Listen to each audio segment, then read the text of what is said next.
inside the courtroom, so we'll send you there now. Is the defense ready to proceed with this recording? Your Honor, if I could just put this on the record? I did hand those on. I meant to state that before I asked you if there was anything you wanted to say, but I did put the instruction that you requested on the tables for each of you. Appreciate that, Your Honor. If I could just, I might just read it into the record if that's okay, and then Right now? just, yeah, so I have a record of it later in the transcript, or we can add it as a marked document for the transcript for that. I'd rather wait maybe with the end of the trial, or, because I thought you just wanted to review it in order to proceed with your case and for strategy purposes, not for you to read an instruction in the record. It's unlikely that the defense is going to ask for it, but I see it. Well, we can wait till the end when we do the other instructions if the court prefers that. I think so, and I'll save it and flag it so that it's mentioned, so that if I don't give it, then we're at least placing on the record that it exists and it was not given or whatever. All right. That's unfair? Yes, Your Honor. Other than that, we're ready to go. Okay. Mr. Becker, all set for your jurors? I am ready. Okay, so we'll have it going in, so you guys can continue. Wasn't there, no, the witnesses, I just wanted to make sure nobody was supposed to sit.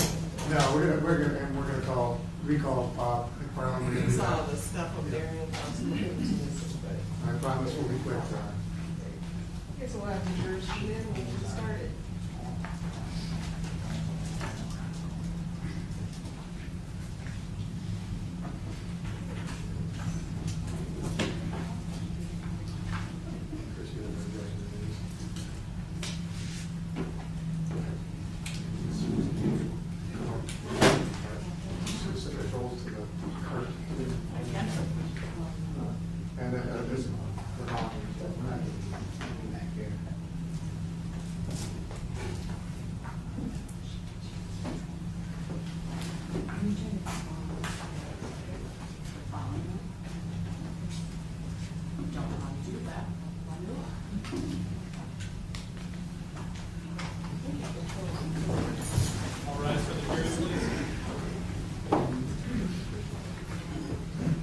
I would say yes.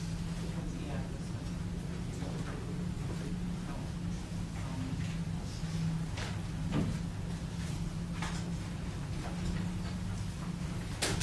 You want to hear from the left here.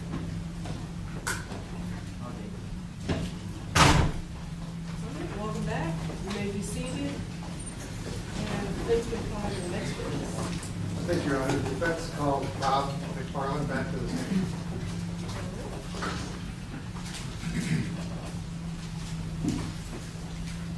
And sir, I'm just going to remind you that you are still under oath from your previous.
No. B was already admitted. There's no people. Yeah, we started at B2.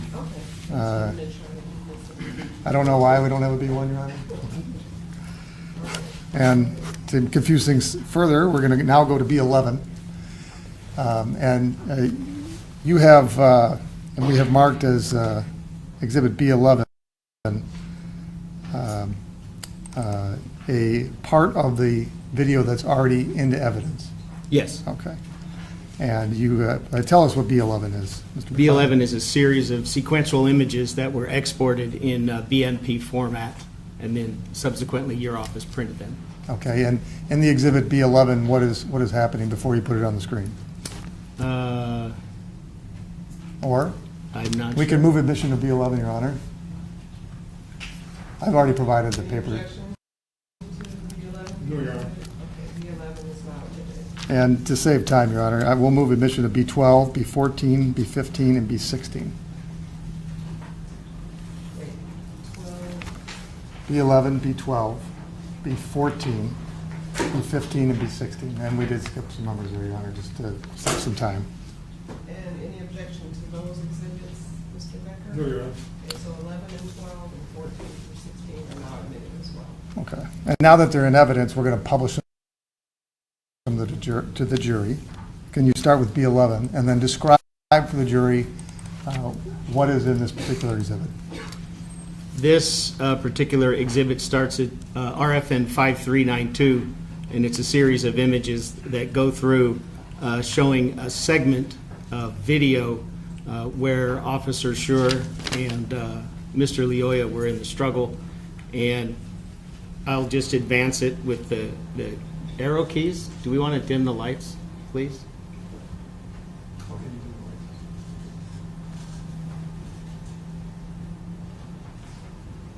And so we can see Officer Schurr has his back to us. We see he's facing the front of Mr. Lyoya. We see Mr. Lyoya's bent left arm up towards the center section of Officer Schurr.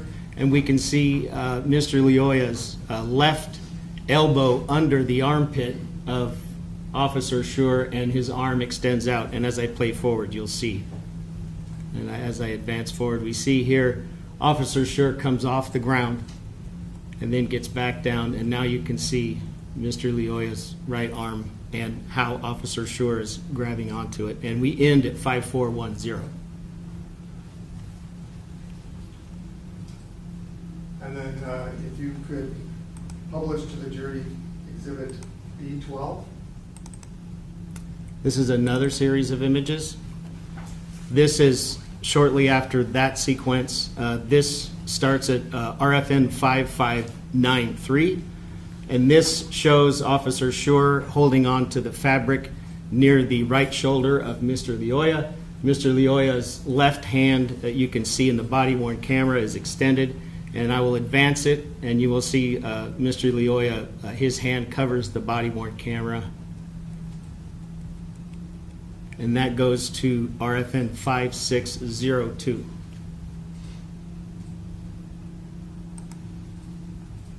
If you could publish for the jury defense exhibit B14. Yes. So this particular exhibit is two RFNs from two parts of the incident, because we lose some of the action between these two. And right here we see Officer Schurr has the taser by the hand grip of the weapon, and Mr. Lyoya has the, well, just for lack of another term, the other end. And he's got it with his left hand. The next exhibit is RFN 6211, and this is where we see Schurr still has the taser in his right hand, but now Mr. Lyoya has it in his right hand.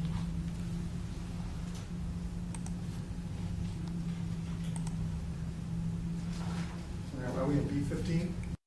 No, we didn't do B15.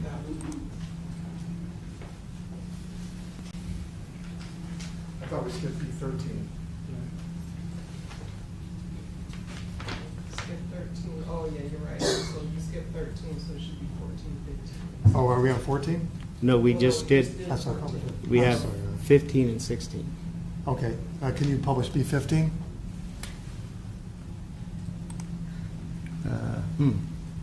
You might be right.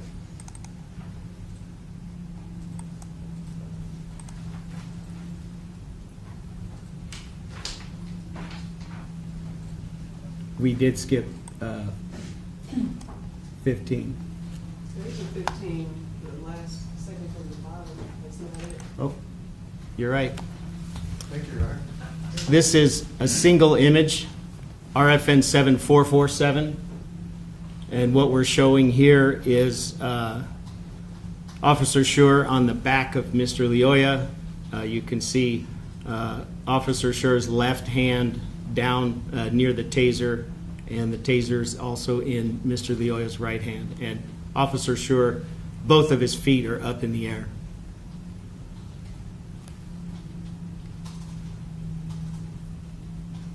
And now B16.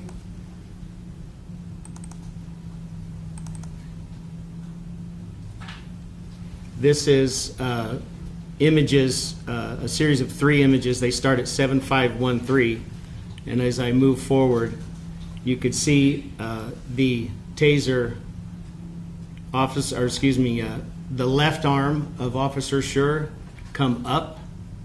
If I go down, you can't see it because his left leg is in the way. If I inch forward, you can see Officer Schurr's left arm come up to this point in 7515 that Officer Schurr no longer has his hand on the taser, and in the image there you could see the taser, and I'll go in just a little bit.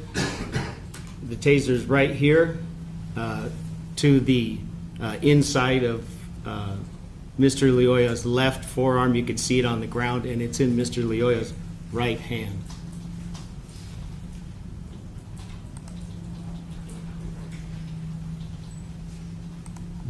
Mr. McFarland, you also marked an exhibit related to the cell phone video, C5. Yes. That's previously been provided to opposing counsel. Your Honor, we move for admission of C5. No objection. C5 is now admitted. Could you pull C5 up, please? Yes. This exhibit here is further down. This is relative frame number 7566 from the cell phone video. And what we see here is Officer Schurr a few frames after the last series of image we watched, a larger blow up of the taser in the hand of Mr. Lyoya, but also we see that go across his left forearm in the area in the zoomed in portion, and I'm using my arrow to point at it. These are the taser wires. They go up, and there's another taser wire here, and in the large photo they go here, and then we lose track of them because they're in between Mr. Lyoya and Officer Schurr.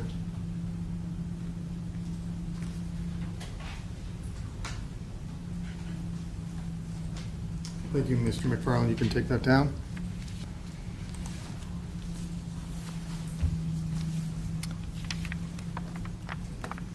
And we can bring the lights back if you're available. Now, Mr. McFarland, I had asked you some questions about time that had elapsed. And when you analyzed the videos and you made these synchronized videos, you were able to calculate how much time had elapsed from certain points in time. Yes. All right. And can you tell the jury how much time passed from the moment that Officer Schurr first put a hand on Mr. Lyoya until the time the shot was fired? Almost 2 minutes and 30 seconds. Okay. 2 minutes and 28 seconds to be exact. What was the exact amount of time? 2 minutes and 28 seconds. Okay. And, much of the video is taken with a cell phone by Mr. Tuyasheme. There's some time periods where he sort of puts the phone in a downward position so you can see the lawn, but you can't see what's going on. Yes. I asked you to determine how much time when you actually can't see the action on any of the cameras. This is right after Officer Schurr and Mr. Lyoya went to the ground and were struggling over the taser. The cell phone camera went down to the ground for 33 seconds. Okay. Thank you, Mr. McFarland. No questions.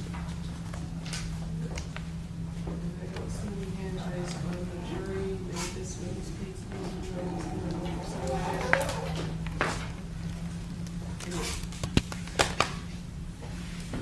okay? Yes, ma'am. step down, right? Yes.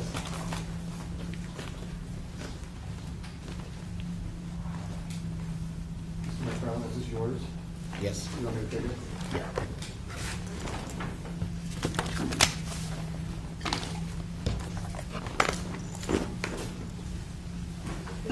Call your next witness. Yes, Your Honor, we will be calling Lon Martel. So his water. Is that your water?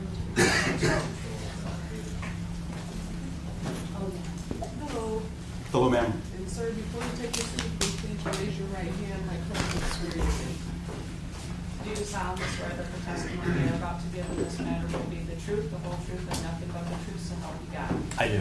Thank you. Be seated.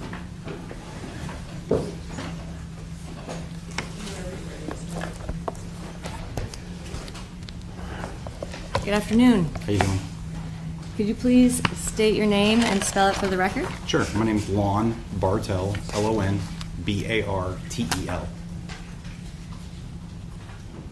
And can you please tell us a little bit about where you are currently employed?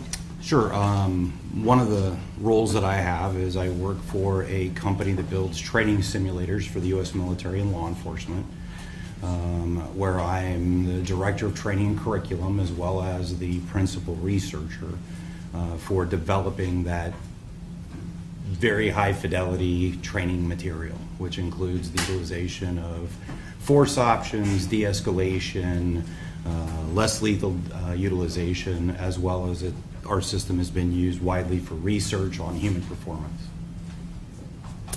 And what aspects of your role there involve applying principles from sport and exercise science?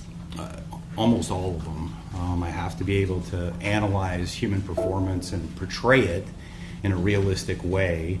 If I don't provide a realistic example of human performance, human movement, reaction times, things like that, then what I'm giving officers or U.S. military isn't real, and it actually creates a problem where we can have referred to as training artifacts, and then bad outcomes can happen. So it's incredibly important. And can you explain what some of your consulting work is? Sure. I own Verstant Tactical Consulting. I do consulting on human performance dynamics, use of force, training components throughout the United States.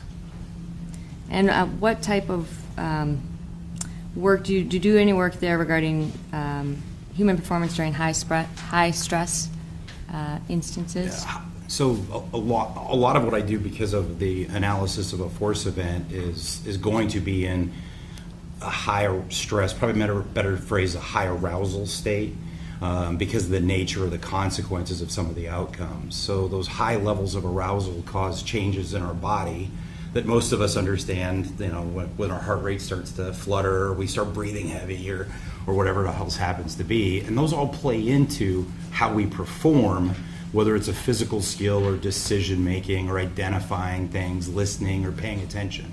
So those are all aspects that are brought in.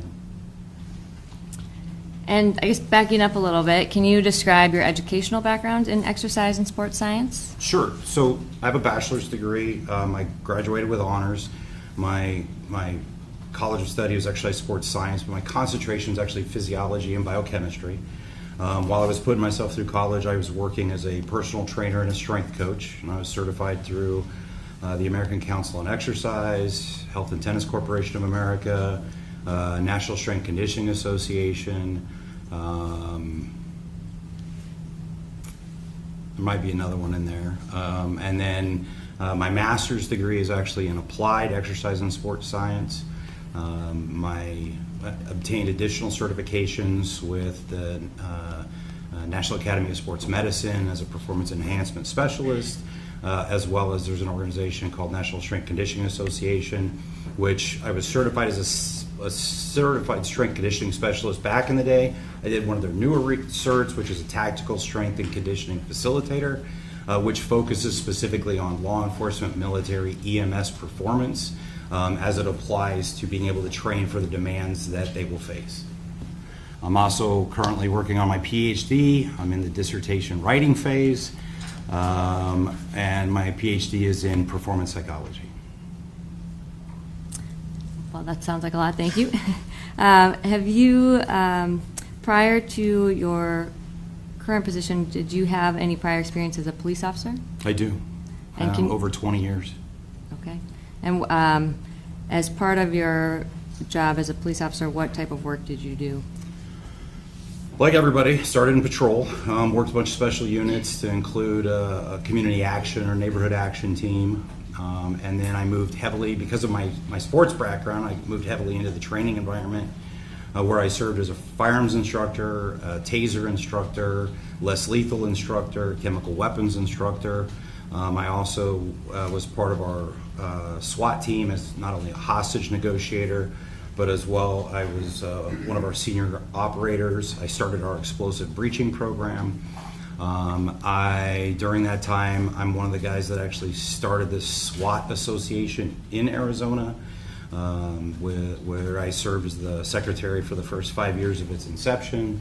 I also then, because of my background, my education, I moved into a role which is a subject matter expert for firearms. I was also a subject matter expert for defensive tactics. A taser master instructor for 14 years, chemical weapons instructor, a few other things I believe. I don't remember them all. Well, you have a very impressive resume. Have you ever been involved in developing or instructing training for law enforcement personnel? I have. And what areas have you instructed law enforcement on? So the vast majority of my work has always been in human performance. Don't get me wrong, I also make sure to dovetail it all together.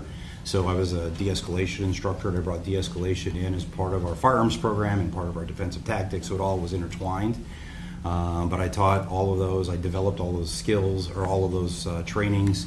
But I've also developed over 100 hours of certified curriculum that was certified through an organization called the International Association of Directors of Law Enforcement Standards and Training. So that particular organization, 36 states in the United States accept any of their certifications, and I've developed well over 100 hours that have met their stringent requirements. Can you describe your work with force-on-force simulation training and how it informs understanding physical exertion? Sure. And what that is? So force-on-force can kind of go down two different paths. One of them is what we refer to in law enforcement as force-on-force or man-marking rounds.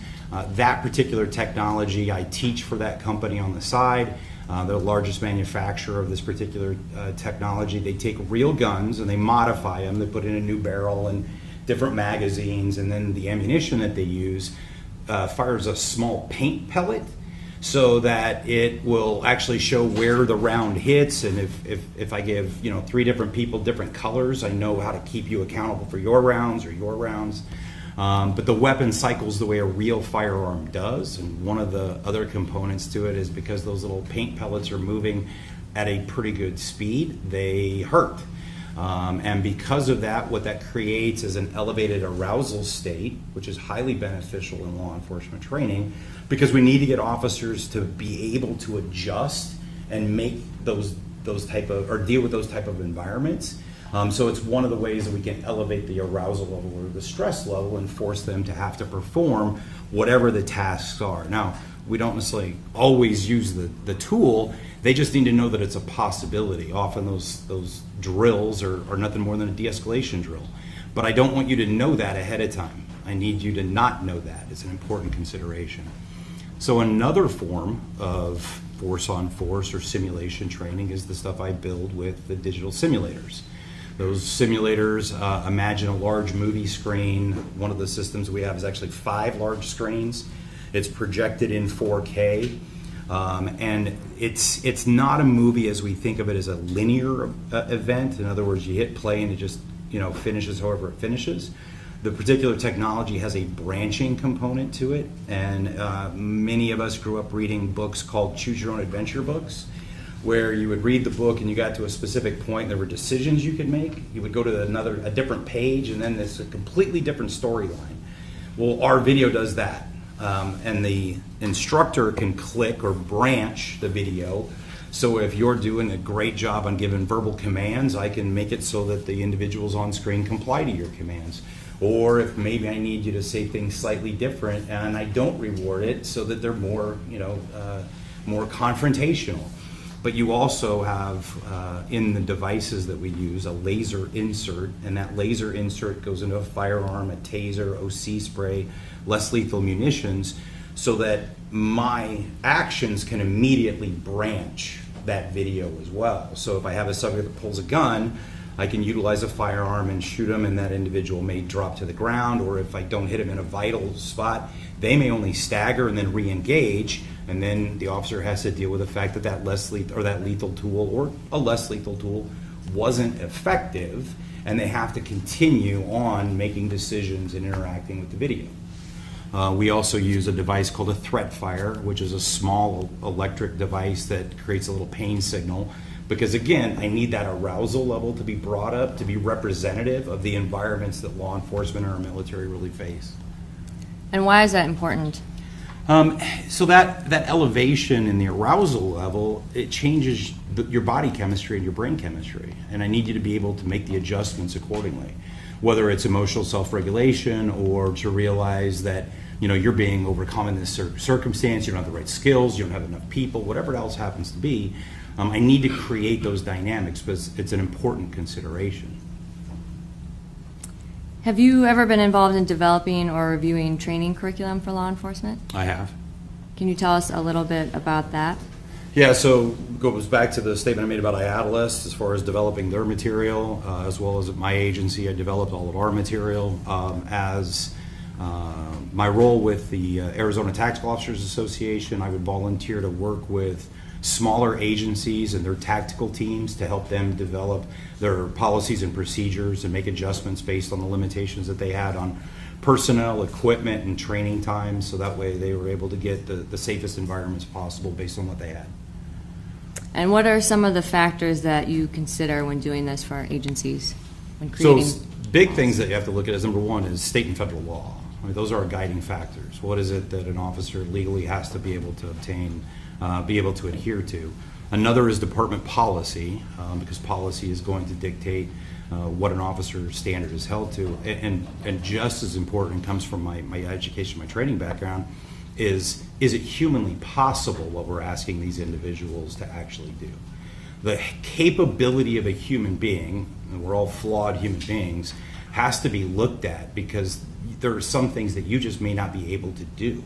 And that is not a fair standard to hold somebody to. Or if you want to hold them to a high standard, you've got to be able to make sure that you're giving them the training, not only the amount, but the type of training done in the right methodological way to support that level of performance that you're expecting from them. And based on the, I guess, kind of tying in the human performance to some of the use of force, what are some of the, how does exertion or exhaustion play into use of force policies? Can you approach?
Have any peer-reviewed, published research I do. that ties into law enforcement performance and how that relationship to exercise science plays into each other? I do. Can you explain some of are any of those peer-reviewed and published research, is that related to use of force or deadly force encounters? All of it. Okay, and part of that, have you researched kind of specifically the transition from taser to firearms and how long that takes? Yeah, I did a published research specifically on how long it takes an officer to transition in a simulated environment from firearm to taser as well as taser to firearm. And have you presented at any international law enforcement training conferences or any conferences generally about exercise and sports science? As the principles apply to law enforcement, yes.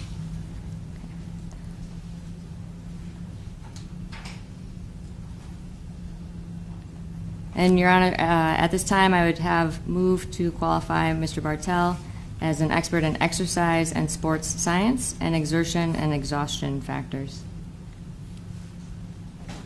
Like the voir dire, Your Honor? I'm sorry, you said an exertion. I'm trying to write down what you're saying. Exertion and exhaustion factors. All right, and yes, you may voir dire. Since got a report from you, it's basically on fatigue. Would that be a fair kind of summary of what your report on this matter is regarding? Exertion and exhaustion, probably. Exertion, exhaustion, okay. But the peer-reviewed things you just mentioned is use of force and deadly force for how to transition from a gun to a taser. That's one of them, yes. It's one of them. But you have no published things on exercise science, peer-reviewed. Actually, all of the principles in exercise science are going to be specific to the law enforcement component. But that's a whole different thing, though. This is your law enforcement component. You're saying that exercise science, you're talking about fatigue, people getting tired. You have no studies, you have no published articles on that aspect of it. Correct. Okay, that's what I'm focusing on, because that's what you're testifying to this jury. You've never done your own research in this area. Your report has none of your own research, correct? Correct. Okay. You're relying on other people's research for this report. Correct.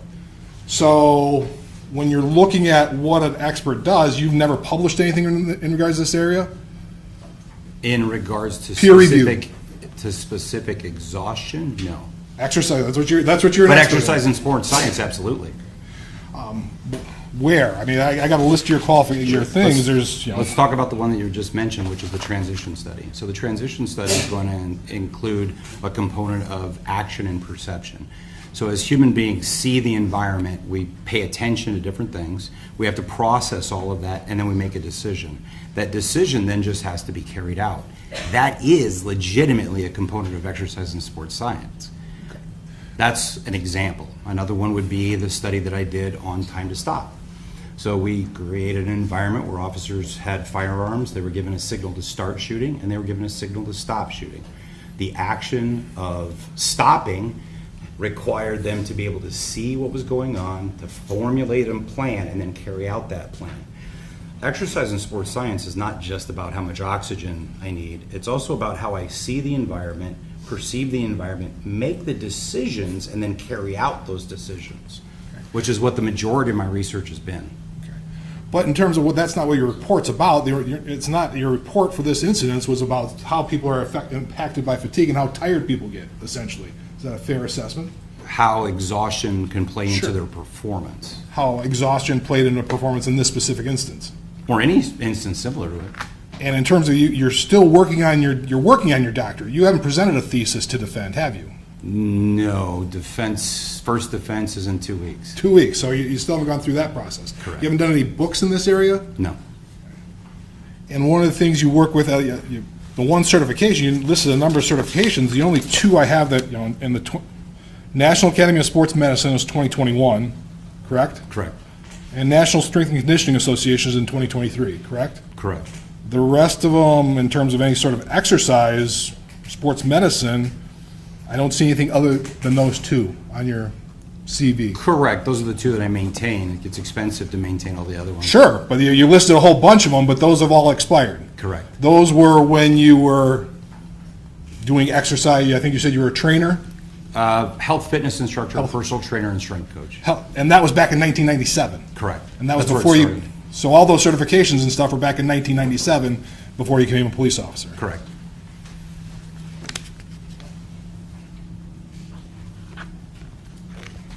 I have no further questions, Your Honor.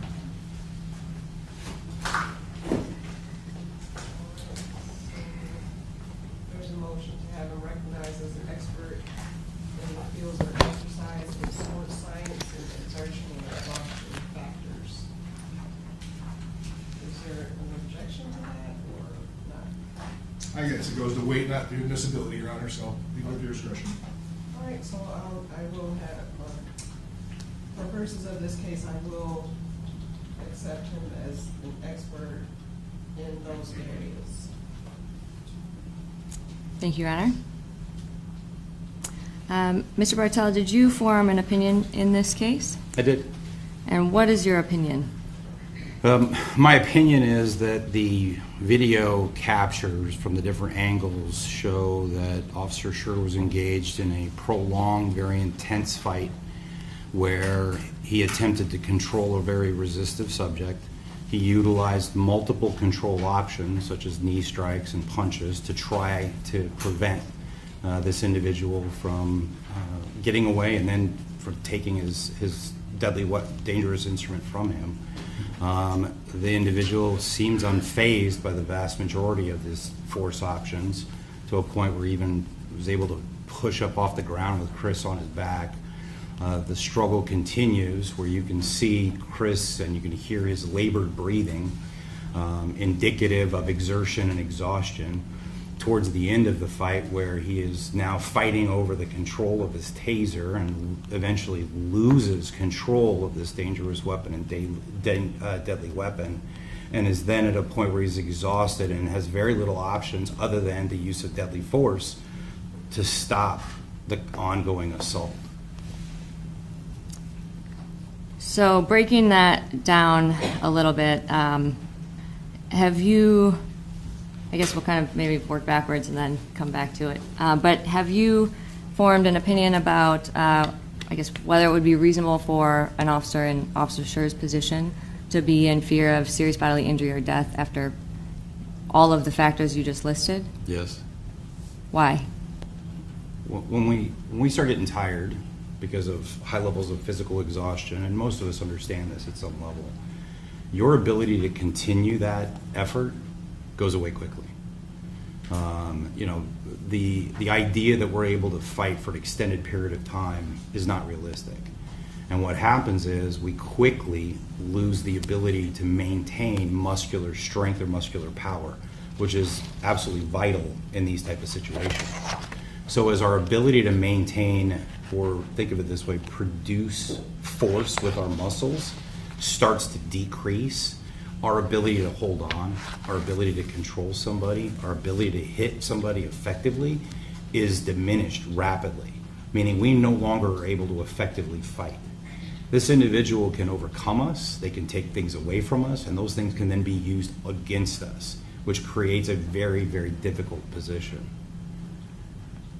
And kind of breaking all of this down a little bit, let's kind of go through an overview of how physical exhaustion comes up during stressful encounters generally, just to kind of walk through some of that. So based on your experience and training, how does a high-intensity exertion affect the human body during stressful encounters? So understand that our body loves to be in a position or a condition called homeostasis, which is kind of how we're all sitting right here. If I do anything that gets us out of homeostasis, out of that balance, I have to do stuff, my body has to engage in stuff to get it back. So if I try to hit somebody really, really hard, I exert a lot of energy.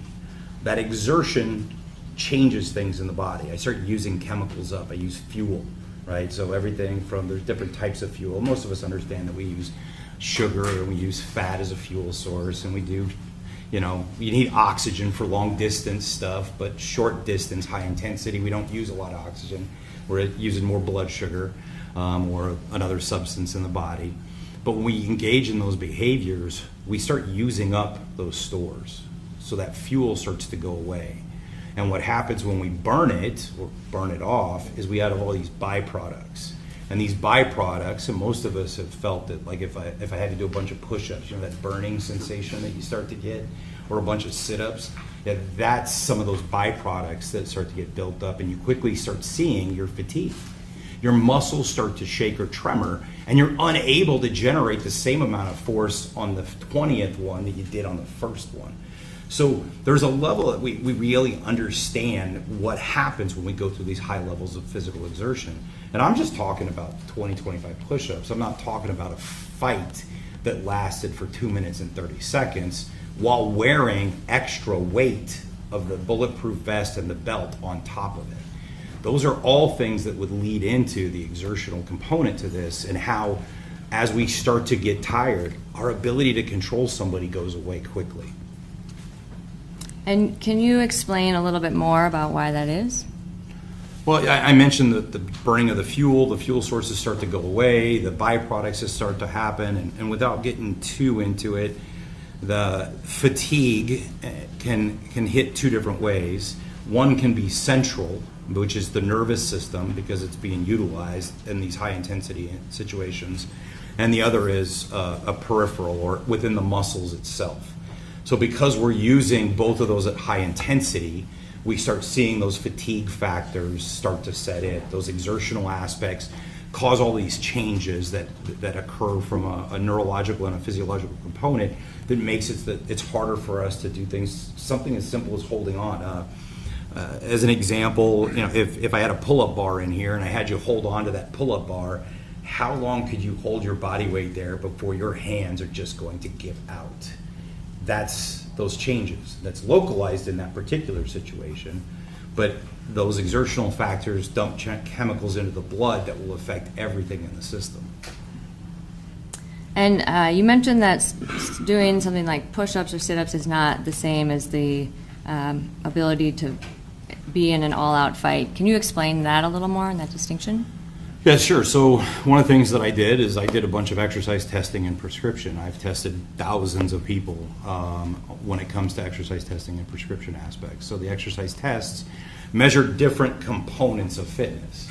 And I'm going to take us, a lot of us, back to like high school. Y'all remember when we did like the sit and reach test and the 1.5 mile run or the push-ups? Those are all different components. Well, sit and reach is flexibility. A push-up is muscular endurance. Sit-up is muscular endurance. A 1.5 mile run is aerobic capacity, but a fight is anaerobic in nature, meaning oxygen is not providing a vital component actually in the fight. We can't get enough oxygen in. We've got too much other stuff going on. We don't switch over to oxygen as a major factor in burning things in an oxidative state until 3 to 4 minutes, 5 minutes into the event. It's all high intensity stuff. So this high intensity push that we do makes these changes occur, and because of the use of all these fuels, we have byproducts. And that burning sensation that you feel, the fact that I feel weakness or fatigue or tremors, that's all aspect of the byproduct and the exertion. And what happens if your body can't get enough oxygen? Well, if you can't get enough oxygen from a total circumstance, the body dies. But oxygen itself in these type of situations can't produce enough energy to keep up with the physical demand. I talked about the different exercise testing. So a 1.5 mile run is aerobic. A 1.5 mile run doesn't give you any indication of your ability to fight. It just means you can run. The body functions on this thing called specificity, meaning if I want to get better at running, I have to go run. I don't swim. If I want to get better at lifting heavy weights, I have to lift heavy weights. If I want to get better at anything, I have to engage in that particular task. A run in an aerobic state, I'm not talking sprinting, a 1.5 mile run is an endurance issue. It's not a fighting issue. Those are two separate components, and there's a significant amount of research out there that these generalized fitness tests are great for fitness components. They are not indicative of measuring somebody's capacity to actually fight or to sustain anaerobic power. Anaerobic power is a completely different test. And what type of power is your body using if you're in a fighting situation? Anaerobic. Okay, and that was kind of what you were describing, where it targets the large muscle groups? Or Yeah, how, so can you explain big, that? it's not just the big muscle groups, it's the fact that the big muscle groups are having to generate high levels of force. So think about the difference between, if I'm running, a mile and a half, I don't have to produce a lot of force, I just have to do a lot of it, right? Multiple steps. But if you need to push your car out of the roadway, that's large muscle groups, right? That's anaerobic in nature, that's generating high amounts of force. You're not pushing your car a mile and a half, right? Not happening. Because it's not the same. The legs are moving, but it's not the same. One is generating high levels of force, the other is low levels of force just repetitively. So in an anaerobic state, I have to produce large amounts of force. And without getting into the recruitment of muscle fibers, I recruit certain type of powerful muscle fibers that will help with that, but they don't use oxygen very well. And they produce a lot of these byproducts very, very quickly.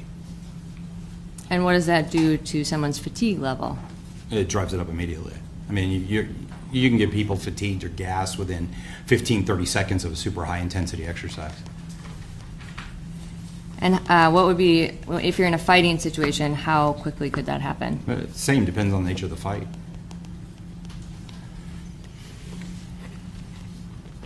And in this case, you reviewed the video, correct? I reviewed a amalgamation of 3 different views in the video, yes. And I know you just got here recently, but if I have Bob pull up Exhibit B, which is a sync transcript video. Can you please pull that up, Bob?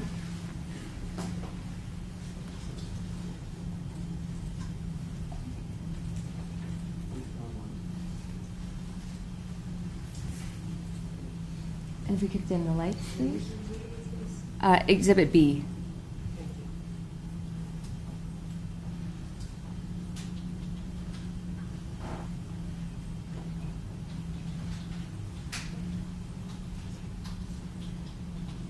And when you say the compilation of videos, is this the compilation that you're talking about with the... So far it looks like it, yes. Okay. Yes, that's it. Okay. And would it... so I think as we're going through kind of what you explained, could you help walk us through the points where you first noticed that Officer Schurr is exerting energy, or exertion, I should say? Sure. And I guess, sorry, Bob, before you start, based on what you observed in the video, what physical exertion was Officer Schurr displaying throughout this interaction? Well, there's a variety of things, everything from the knee strikes to the ability to try to control an individual to I believe there's at least one punch that's captured on the video. As already mentioned, there's large sections of the video that don't capture all of the action, so there's a lot of physical exertion that you can kind of hear and infer that there's stuff going on, but we don't know the extent of it because we can't see it on the video. But as an example, the holding on to something, we don't think of it being a lot of work, but it is a type of contraction. When we hold on to something, so there's 3 different types of muscle contractions. You have isometric, concentric, and eccentric. Without getting over the top, isometric means there's a contraction of the muscle, like me squeezing this rail, but my fingers aren't getting closer together. I'm developing force, and my muscles are getting fatigued, but my hand's not closing, right? I can't. Well, if I have a load that's super heavy, I might be trying to squeeze it or trying to hold on to something. It's the same isometric contraction. It requires energy to do that, right? But it doesn't convey well on video because there's no movement associated with it. Because the muscle doesn't shorten or lengthen, it contracts to hold on. Okay, so it might be, would it be helpful for you to point out some points of the video where you notice that Officer Schurr is using physical exertion? Yeah, well, physical exertion, as well as I mentioned at the very beginning, the concept of homeostasis, right, where our body wants to be in balance. There are other things that can actually make it harder for us. If I start giving out a bunch of loud verbal commands over and over again, I'm interfering with my ability to breathe. Just imagine trying to shout your own name out 5 times in a row. What happens when you're done? Because I need to go back to homeostasis. So there's a lot of things that will actually play into the exertional component on this. Okay, and what would be the first thing that you observed about Officer Schurr's conduct throughout this? Like, when was the first time that he would have been exerting some type of... Well, the changes in breathing pattern happen when he gets onto the radio, when he grabs on, the chase that occurs as he's trying to make contact. All of that would be some level of exertion, or the starting point for it. Okay. Bob, can you take us to RFN 3193, please?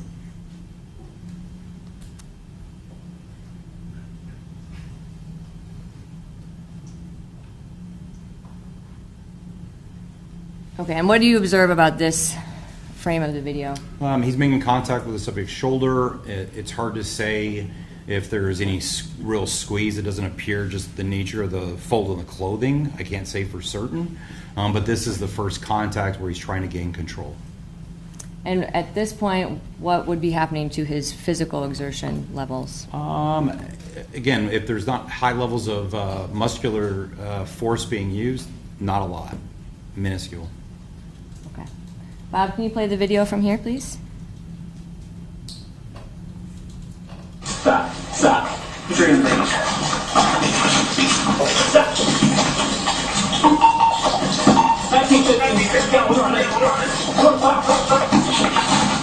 Stop it there. And this is RFN 3555. And leading up to this point, what can you tell us a little bit about some of the exertion that you noticed in Officer Schurr? Yeah, the video in the top left-hand corner, you can actually see where he started to try to fight for limb control. Well, to do that means I have to generate force. To generate force, I'm starting to exert energy. I'm starting to exert effort. Video is problematic because it'll never serve as a proxy for the officer's experience. The same way that as you're sitting there looking as I'm squeezing onto this rail, you have no idea how much force I'm generating on this. But if I was to grab your forearm and squeeze as hard as I am here, you would know it. The officer feels those things. Video can't capture that.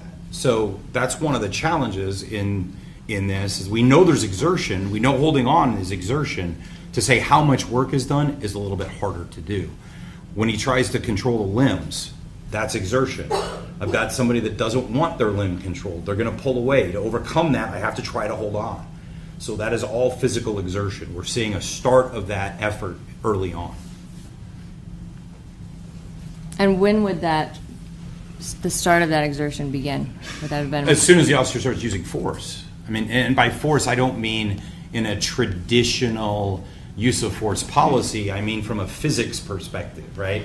Talking about Newton, the whole concept of lifting up a water bottle, it requires force for me to lift up that water bottle.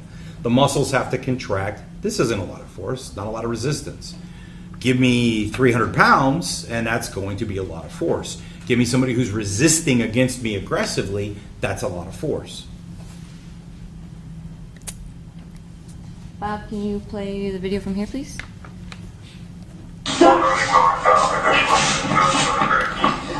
And can you pause it there? Can you zoom in on the top dash cam video, please?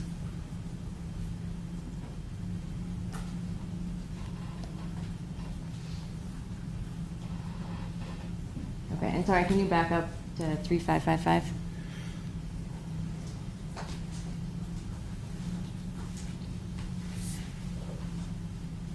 Okay. Right.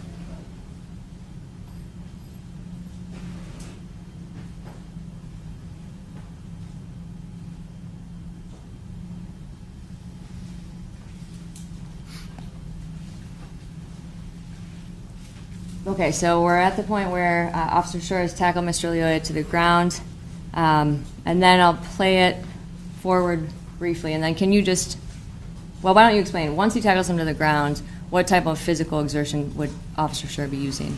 So, and I already mentioned the homeostasis component. When he gets on the radio, though, he's shouting out location and what he's got going. Remember, I talked about the whole concept of if I shout my name a bunch of times, I get myself out of that homeostasis. It takes time to get back in. So that's a component that plays into his performance. One of the other challenges you run into is the officer, as he's getting on the radio, maintaining control of that radio. In doing so, he effectively loses a limb that he can use to effectively actually control or grab on. I can't hold on to the radio and hold on to a person with that hand at the same time, meaning he's having to try to overcome and use additional force in other ways because he's tied up with the radio. And the radio is important. It's how he's going to get assistance, right? And there's no question on that. But that makes it even harder for him to control someone. Okay, and Bob, can you play it forward here to 3806?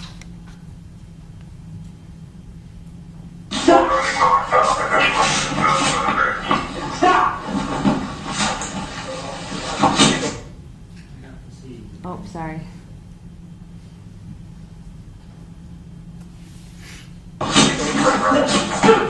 Okay.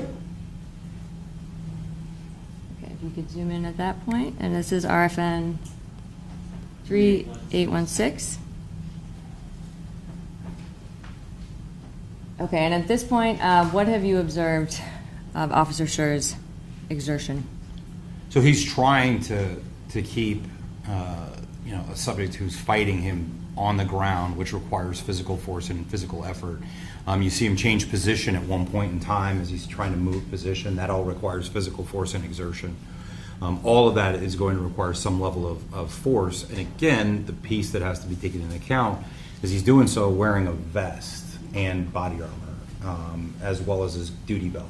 So those all play into how much load he has to carry, as well as the challenges that you run into with the restriction that a vest can actually cause. Okay, Bob, can you play it, please? Okay. Stop! Stop! Get your hands behind your back, okay? Hands behind your back, okay?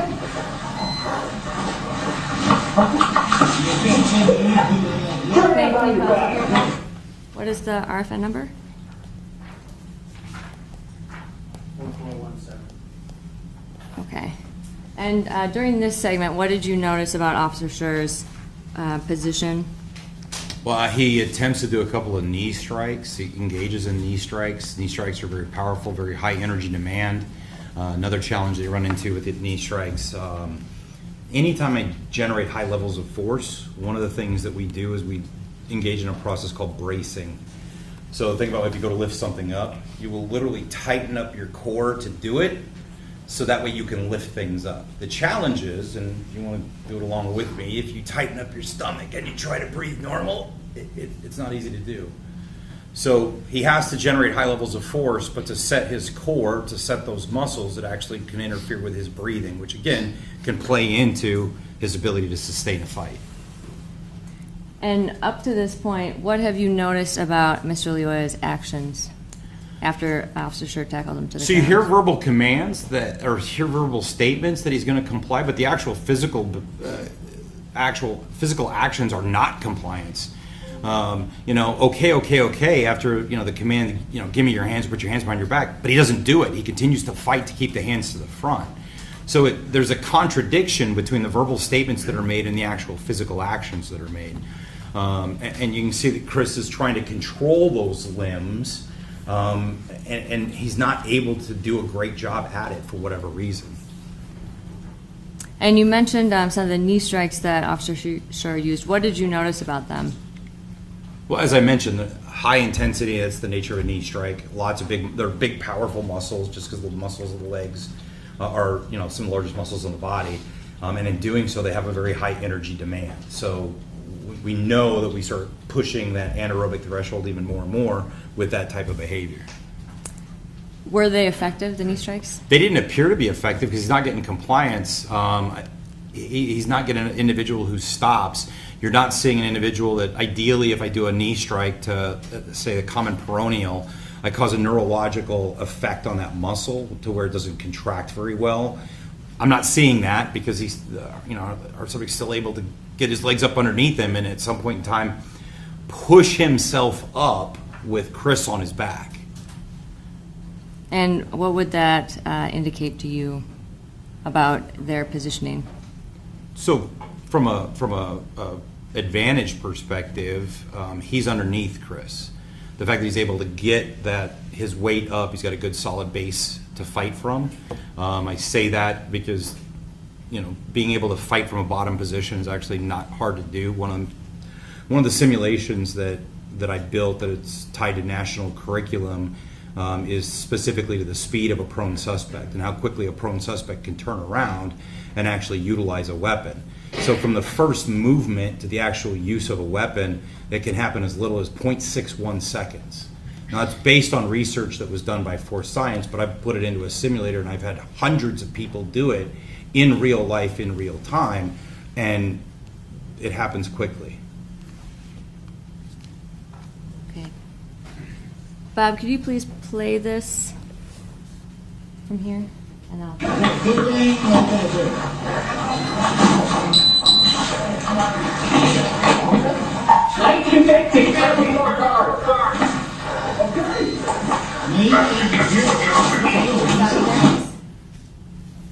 Okay, and I think this is what you were just talking about, but is this what you were talking about with Mr. Lyoya doing a push-up? Yeah, he's able to stand up with Chris on his back. It doesn't stop him. And from what position was he in? And position was Mr. Lyoya at the beginning? Face down. And once he was able to push up, was Officer Schurr in a position of tactical disadvantage? When you see Chris's feet lift up at any point in time, he's at a position of disadvantage because his center of gravity is actually not his own at that point. He doesn't own it. He doesn't have the ability to push off the ground because his feet aren't in contact. That's all problematic. The concept of just because I'm on top, I'm in control is not necessarily the case because I've got to have good solid control over a limb, whether it's an arm, a leg, as well as a head. Otherwise, I have individuals that can stand up like we just saw, or spin. And how long, or I guess how quickly is someone able to experience fatigue when they're in this type of dynamic fighting situation? Yeah, I mean, compromised with the breathing capability as well as high levels of physical exertion, you can get people fatigued within 15 seconds, 30 seconds. And within, your first 30 seconds to a minute of exertion, your physical ability to contract your muscles is already starting to compromise. And are you aware that in this case, I think you were here for the beginning or the end of Mr. McFarland's testimony, but that the fight here lasted for roughly 2 minutes and 28 seconds? I am. Okay, and within that, how would that affect Officer Schurr's ability to fight? Well, the longer the fight goes, the more problematic it is. The more exhaustion and fatigue is going to play into it. The more of those chemicals are produced that actually inhibit our ability to hold on to stuff or contract our muscles effectively.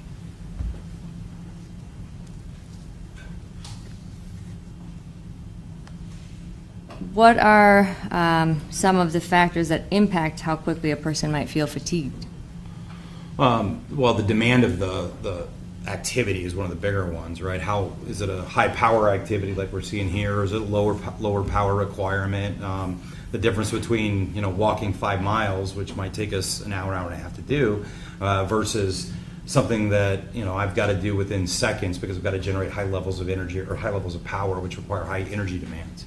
So the nature of the event itself, the load that is carried, the amount of work that transpires, how effective I can actually breathe. And breathe is not necessarily just the aspect of getting oxygen in, but being able to blow off carbon dioxide, right? That's one of the byproducts. I have to be able to do both. So my ability to breathe is compromised. That can factor into it. Those are all things that can play in. And when Officer Schurr was on top of Mr. Lyoya, was there anything that would be impacting Officer Schurr's ability to breathe? based on their positioning?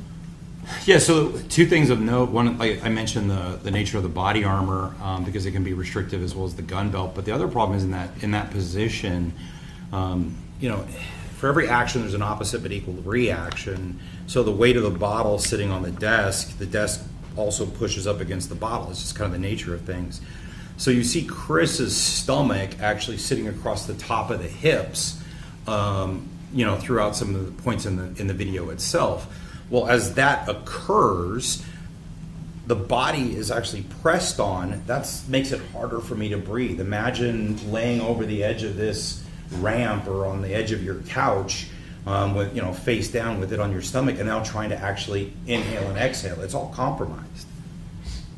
And sorry, I realize we have RFN 4829 on the screen, but you're talking about a few frames prior to this when he's on the ground. Well, there's a couple of portions. I mean, when they first go to the ground and then towards the end, so it happens more than once. Bob, can you back the video up a little bit? And can you tell us what points you're talking about? Sure. So we're starting to see this here, where he's over the top, and again, body position and the body underneath. The body underneath is going to press up against Chris. That's just the nature of physics. So you start to see that occur. I'm sorry, for the record, this is RFN 4640. Okay. Bob, if you could play it forward, and then can you tell us when to stop when you see the next position? If you're talking about a position where the respiration is now potentially compromised because of both individuals' body positions, that's going to be towards the end. But you've got molar strikes that occur between then, or between that event and this event. There's other physical exertion that's going on throughout this time frame. Okay, so I probably am doing this the backwards way because I didn't have the RFN number. So I apologize. This is confusing, but. Would it be easier for you to explain this if we backed the video up, or you can continue from here? I mean, you do. I'll do whatever it is you need me to do. Okay, we can just go forward from here, and then Bob, if you can.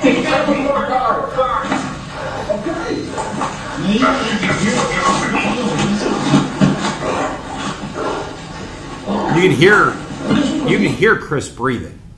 You can hear those deep inhalations and exhalations, right? That's a sign of exhaustion. We all have been in that circumstance. We've all felt that. We've all experienced that. And what are some of the things that happen once your body starts breathing that hard? What does that indicate? Well, it indicates a high, demand on the body itself, and the body's trying to compensate. Again, goes back to that big word, that homeostasis thing, the concept of going back to baseline, and needing to blow off all this carbon dioxide, all that CO2, as well as trying to get oxygen in that it can be used at a later time. But that's all indicative of the level of exertion that you're seeing. The bigger, the deeper the breaths, the more that you see that expression of exhaustion, it gives you an indication of how much exertion was actually occurring. And Bob, could we actually switch to, oh, and sorry, for the record, this is RFN 4963. And this is the point once Mr. Lyoya has gotten up and Officer Schurr is behind him. And if we could actually switch to Defendant's Exhibit C1, which is the cell phone video.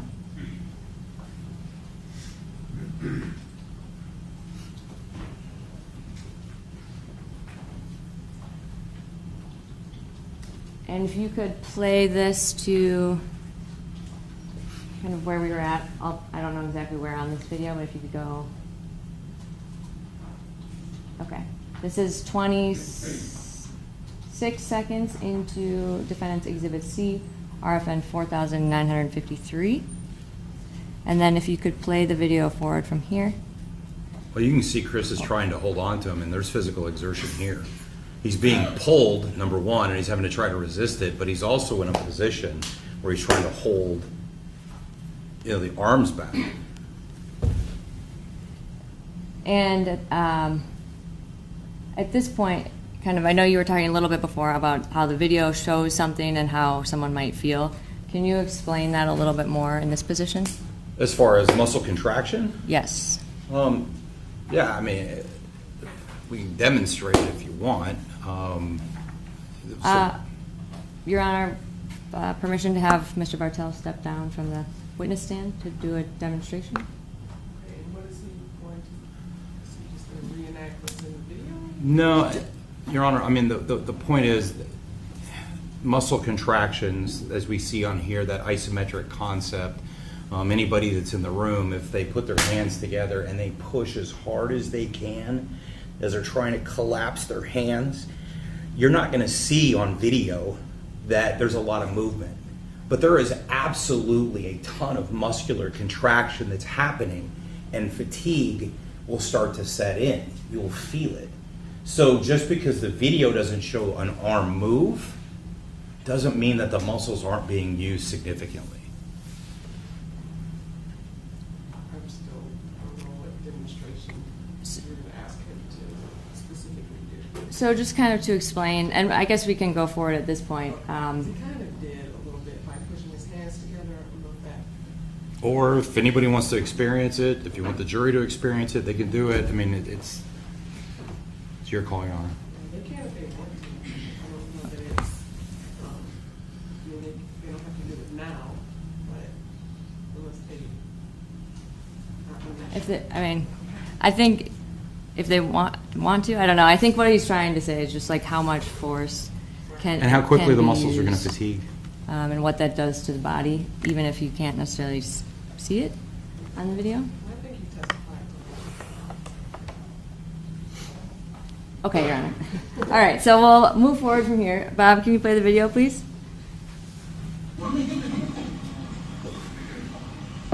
Stop, okay? Do not resist me. No, you good not resisting nothing, bro. Okay, Bob, please stop it here. And this is 42 seconds into the Exhibit C1. And can you tell us what you've observed about Officer Schurr's body positioning and compared to Mr. Lyoya's in this segment of the video? Yeah, well, I mean, you see another knee strike, again, which doesn't have an effect on stopping any type of behavior. You see Chris, it appears that Chris is kind of getting pushed around. He's not directing the movement. It seems he's subject to the movement, which means he doesn't necessarily have the ability to physically overcome all of the resistance, which, again, it appears that he's trying, but you know, as an example, you're seeing Chris spin backwards, which I don't think was necessarily an ideal position for him to do. Why not? But you don't know what you're going into when you go backwards. If you step back, you could trip all over things. It's kind of a concept of a tactical movement. Moving backwards without being able to see everything, your heel can catch something, it's problematic. Ideally, spinning into something is going to allow you to see the environment. I don't know if that's his choice. I don't know if that was a choice that he made or if it was him, you know, being pushed into that position. And that, when you say being pushed, would that be based on Mr. Lyoya's actions? Or Correct. Okay. So as someone gets, what happens to someone's strength and coordination and reaction time as they fatigue? It drops. It diminishes rapidly. And in your experience, is this something that how does this impact, or how is it someone impacted as the duration of a struggle like this? Well, the longer the struggle, the longer I engage in high physical activity, the weaker I get. I mean, that's one of the reasons, you know, I get to teach across the country. Agencies are aware of this. They built it into their Graham factors, or their totality of circumstance. Exhaustion and fatigue is a primary consideration, because as this fight continues, my ability to sustain any type of fight, to hold on to somebody, to retain or regain control of it, it drops. The longer that fight goes on, the weaker I get, and that's a problem. Okay. Bob, can you play this forward, please? From RFN. Oh, yeah. From RFN 5410.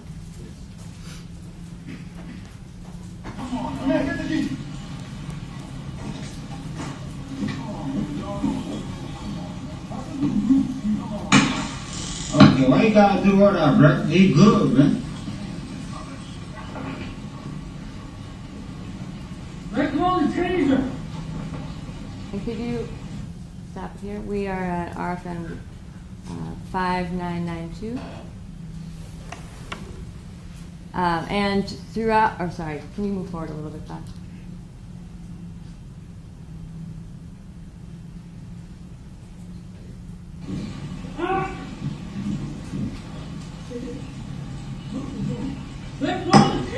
No, like he good. Like you can talk to him, bro. And could you stop it here? We're at RFN 6480. And earlier you had mentioned there are things that you can hear and not necessarily see on the camera. And Mr. McFarland had previously stated that there's about 33 seconds of that. So what does that indicate to you about what might be going on during that time period? There's unknowns. We can hear exertion, but we don't know how much other exertion occurred or what else Chris tried because we can't see it on the video. And does that have any effect on the total duration and the total exhaustion that Officer Schurr might have been feeling at the time? Yeah, I mean, the more that you try and fail, the more problematic things are. It's clear that your intervention isn't working. Whatever you're doing isn't being effective. That narrows your choices down rapidly, and I don't have other options. So if I hit somebody with everything that I have and there's no effect, that becomes a major concern. What do I have left? That's not it. Okay. And Bob, are you able to switch to Defendant's Exhibit C3, please?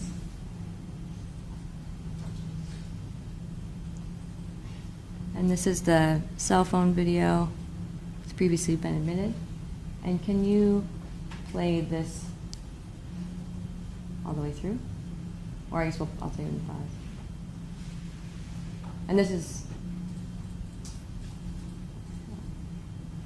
okay, can you pause it right there?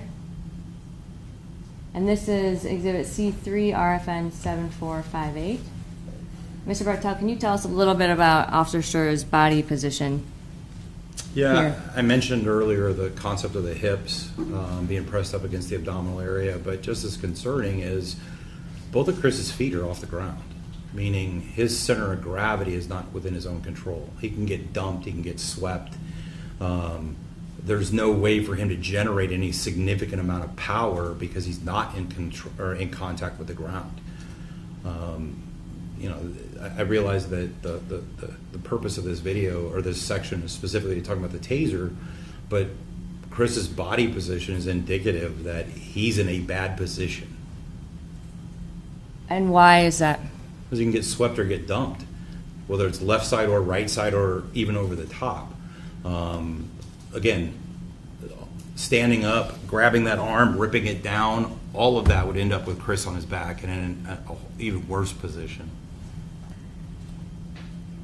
And is there anything about the body positioning of Officer Schurr's hips or stomach at this point that would Yeah, impact I his mentioned ability? the concept of the hips being of Lyoya being pressed up and potentially compromising his ability, Chris's ability to exchange oxygen and carbon dioxide.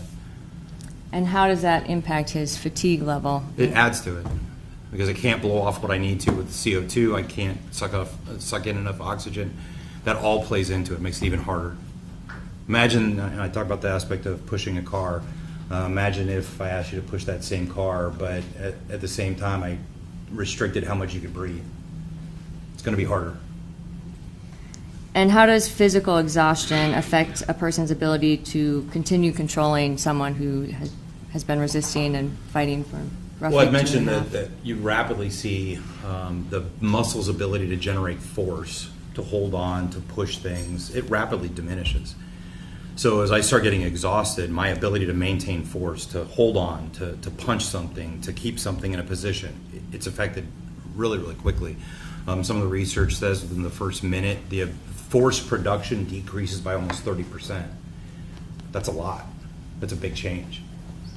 And we're well beyond that 1 minute mark.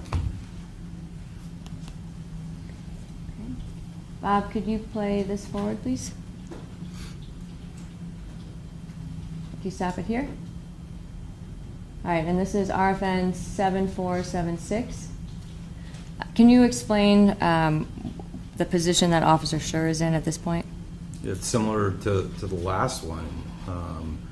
He's not in an ideal position in any way, shape, or form. He's very easily could be swept, in other words, put on his back. He doesn't have his feet in contact with the ground, meaning there's no way for him to generate force or any significant amount of force.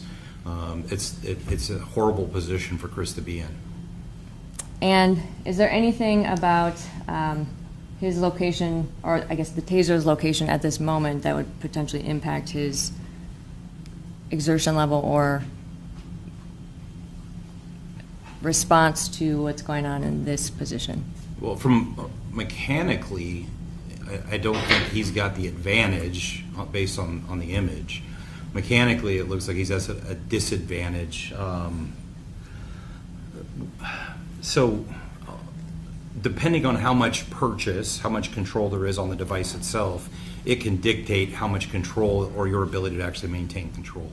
If you don't have a lot of purchase, a lot of contact with the device, it might be very difficult for you to maintain control of it.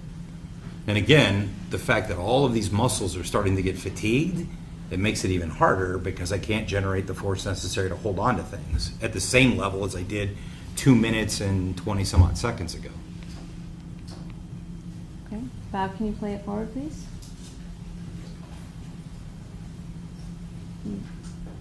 Stop it here. Okay, and this is RFN 7504. And at this point, can you talk about the body positioning of both Officer Schurr and Mr. Lyoya? Yeah, I mean, it's not an ideal position, obviously, for Chris. The challenge that we run into is his body is actually starting to slip underneath Lyoya, meaning that once the control of the taser occurs, activation against Chris is really pretty easy. We're talking, and I realize it's a two-dimensional video and trying to represent three-dimensional space, but based on where their positions are, that taser device is very close to where his thigh is underneath the abdomen area of Lyoya right now, meaning they're close. There's not a lot of movement needed. Okay, can you play it forward, Bob?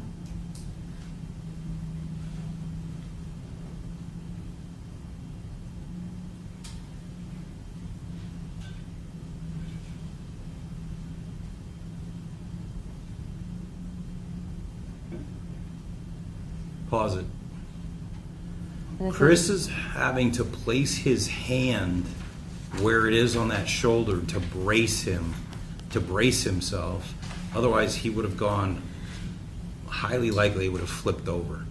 You see that hand position, brace. Chris has one leg completely in the air and was able to get that other foot on the ground once he braced. And is this related to the center of gravity that you had talked about before? Concerns. And how does that impact someone's ability or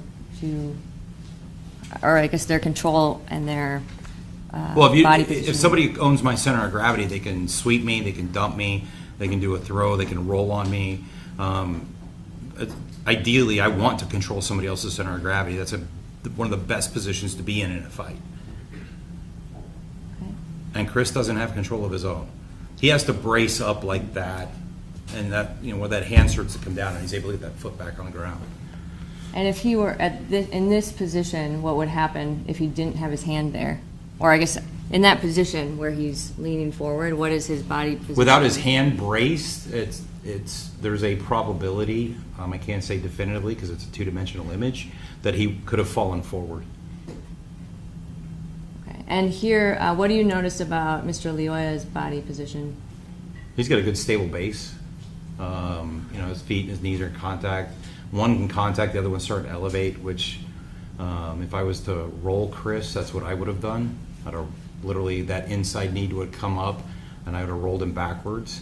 But yeah, being in that downward position is a good position to be in. And I say that, like many people, I do jiu-jitsu, but I also have COPD, chronic obstructive pulmonary disorder. I mean, I can't breathe as well as other people. I run with about a 65% lung capacity. I fight from the bottom position all the time because it's the laziest position to be in and requires the least amount of energy. So I love being on the bottom like that. And do you feel that that's a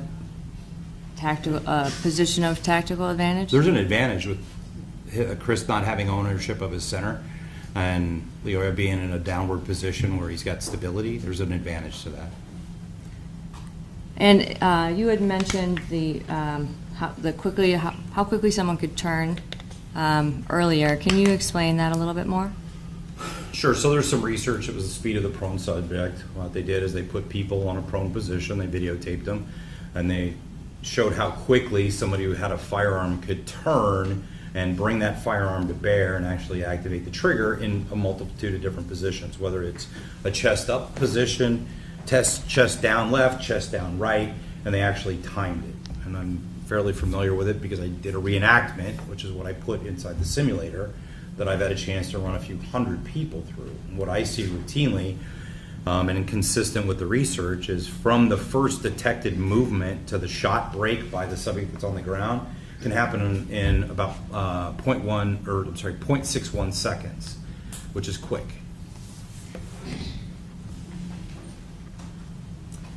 Okay, Bob, could you finish playing this video, please? Okay, and this was the bystander cell phone video in slow motion. So, Bob, could we have you pull up Defense Exhibit C2?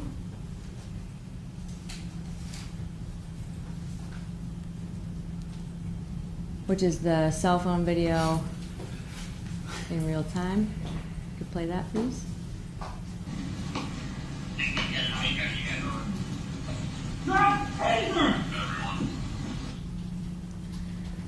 And part of what you had mentioned was some of the speed that someone could turn. Is that related to like the action beats reaction concept? No, I'm just talking about the ability for somebody to turn. I'm not talking about the individual that has to be able to perceive that turn, formulate a plan, and then carry out the action on top of it. That makes it even further behind the time curve. I'm just talking from the first movement to the shot break. That doesn't even account a human having to actually respond to it. Okay. And how does physically, is there a point where fatigue can create a serious risk of losing control of the situation entirely? Yes. Can you explain when, how early or late, like when that can happen? Everything from when physiologically we've got nothing left to give, to the fact that, as I mentioned a bunch of times, that as we start to get tired, our ability to hold on to something, to continue to fight, to produce force is diminished. Where our arms don't even want to, we can't even hold our arms up anymore because we're so tired. So all of that can play into it. And how might exhaustion affect an officer's perception of the risk that they're in? Well, the moment you start feeling all those effects of exhaustion and you start questioning internally whether you're going to make it through this fight or not, one of the problems that you run into is you now become internally focused, so that your attention is on those effects that you're feeling, and you might miss things in the external environment, like somebody sneaking up on you or somebody else trying to help whoever you're fighting with. But that's one of the things that starts to occur. And the other is you realize you're losing the fight, and the options that you have, many of them are no longer viable. You have very few ways left to end this fight immediately before it gets worse. And is it possible for someone to possibly appear like they're in control but be physically deteriorating internally? Yeah, I mean, the signs and symptoms of fatigue You have to be able to see effectively, but a cell phone video at low res from very far away, you don't necessarily see everything you need to. So somebody could be, showing more signs and symptoms of fatigue that a cell phone camera just can't really display. And how does the recovery period usually indicate the intensity of a fight? Well, conditioning has a part to do with it, but the longer it takes somebody to recover, that's indicative of how much energy expenditure and how much fight there was on the beginning. The harder we have to force ourselves through something and more exertion, more push, the longer it takes us to recover on the backside.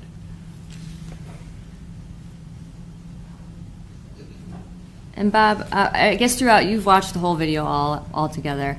After Officer Schurr, after the shot is fired, did you notice anything about Officer Schurr's exhaustion level? Well, you can see signs and symptoms of exhaustion, there's no question. You see the big exhalation, you hear the breathing, you see the discoloration on his face. Those are all examples of where we start seeing exhaustion express itself. And can you explain, like, when you see the breath, his breath come out, can you explain? Yeah, so there's that big, deep breath, and I'm trying to get all that CO2 out, and that big, huge inhale and then exhale, and that deep breathing that we've all experienced and we've all gone through as we're trying to recover. That's indicative of how intense the fight was. And Bob, can you pull up Exhibit EE, please? No, EE.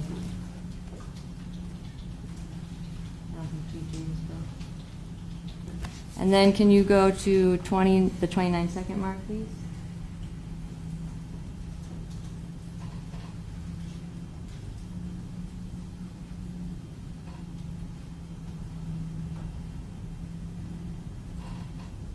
Oh, 29 seconds. Sorry, can you back up a little bit? And then zoom in on Chris, who is in the upper right corner. Or sorry, it's middle right of the screen.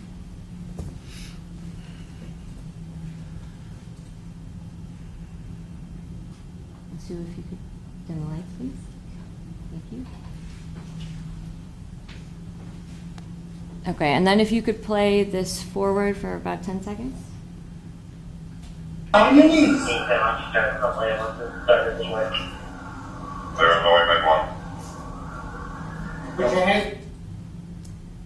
And is there anything about Officer Schurr's demeanor at this point, which would have been over a minute or two after the shot was fired? That indicate the exhaustion level? Yes. Oh, absolutely. Even in the questionable video. So think about it. Every other officer here has got both hands on a gun that they're pointing on individuals. Chris can't even hold up his left arm. It is literally straight down here, and he's holding the gun like this. That shows signs and symptoms of somebody who's excessively fatigued. And is there anything about his breathing or his body position that would indicate his fatigue level? If you can play it again, I wasn't seeing any rise and fall of his shoulders. One of the things that happens when we're breathing really deep is sometimes you actually use muscles of the upper back to help us breathe, to get bigger lungs. I wasn't paying attention to that, so maybe those are all signs that you start to see. I'm more looking at his posture, the discoloration that appears to be on his face, the fact that he's not holding onto his gun the way I absolutely know he's trained to do, because it's standard across the United States. That I've seen multiple times on officers that are absolutely exhausted. And what would that indicate to you about the amount of energy and exertion that Officer Schurr had been using up to that point? Yeah, back to my statement that I made earlier, those type of signs and symptoms of exhaustion give me an indication of how intense that fight was for Chris. And once you get to a point of exhaustion, how does your exhaustion impact the risk to an officer once their taser has been taken from them? Well, again, just the ability to maintain control of any weapon is problematic as I start getting fatigued. I lose my muscular control, my muscular coordination, the ability to hold on to things, to defend myself. Those are all problematic. Taser is just an example of one weapon that could be utilized or taken away from an officer. And would an officer who is already exhausted be in greater danger once someone has control of a taser or other potentially deadly weapon? Absolutely. Why? The inability to maintain effective fighting because of the exhaustion. The muscles can't do what they need to do to protect yourself. And could Officer Schurr's fatigue level have affected his ability to use any other tools to try to control an individual? Oh, absolutely. Or would it also impact his ability to continue to fight or wrestle to try to get the taser back? Yes. At the point where if Officer Schurr had reached his full exhaustion level, is there any other viable tool that he could have used based on his position and extreme exhaustion once he lost control of his taser? Was there any other viable option for him at that point? Well, so I guess the problem I run into with the question is you said full exhaustion level. That means he can't do anything else. You can't get there. If you allow yourself to get to the point where you have nothing else that you can do, you can't lift your arms, and many of us have felt that, you can't do anything. There's no way for you to stop it. You have to engage prior to that event. You have to do something before you get to that point of exhaustion. Now the challenge is how fatigued somebody is. Are they able to do other things? I've got knee strikes that are ineffective. I got punches that are ineffective. To utilize a baton requires the ability to generate force with muscles that are already tired, and I need distance because a baton is a distance weapon. I don't have that. But in creating distance, I run the risk of separation and the device that he's taken away from me being used against me that much easier. So it's a very difficult position to be in. And thinking about, we can take this down. And based on all of the exertion that you saw Officer Schurr go throughout this entire thing, would it be reasonable for him to be in fear of being harmed or They're asking to object. They're asking, would it be reasonable for him?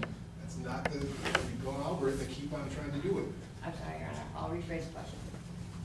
Would it be reasonable for an officer in a similar position that, after he had been fighting for over 2.5 minutes, when he was, after he'd been disarmed of his taser, after being outnumbered by other people that are there, would it be reasonable for an officer to be in fear of serious bodily injury or death? Yes.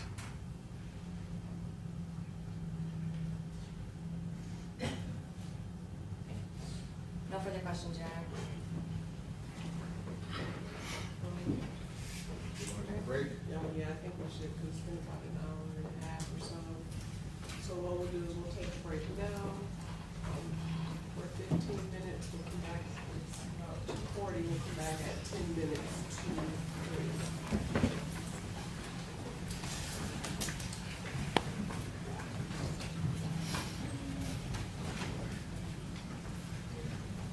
All rise for the jury, please.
is first.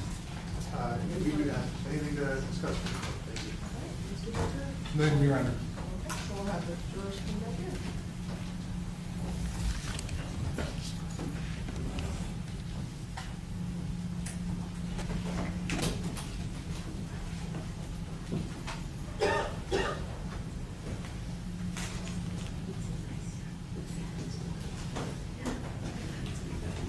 Oh, good. Door. Okay. I'll just know you.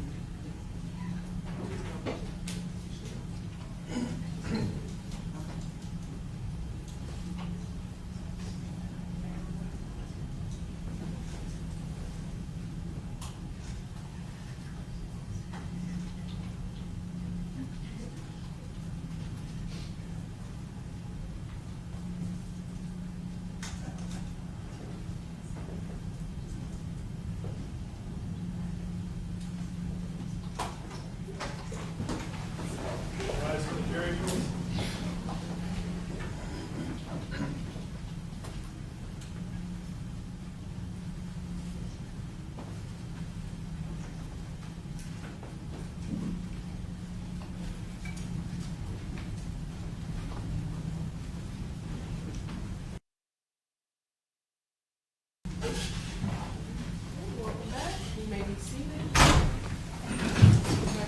Proceed with your cross-examination. Thank you, Your Honor. First, I want to go into your report and a lot of what you rely on. Do you have a copy of your report? I do. I'd like to go to can you go to your reference section? Your references. These are the materials that you relied on in preparing your opinion in this case, correct? Correct. The articles and, because you didn't do your own research, you relied on research Correct. of others. Okay. And two of those, looking at the top, you have Armstrong, K.A., and Gay. You see that one? Correct. That's respiratory function and exercise performance while wearing body armor. All right. Journal of Occupational Environmental Medicine, 58-2, pages 188 to 194. Correct. Right. You see, that's one of them. Mm-hmm.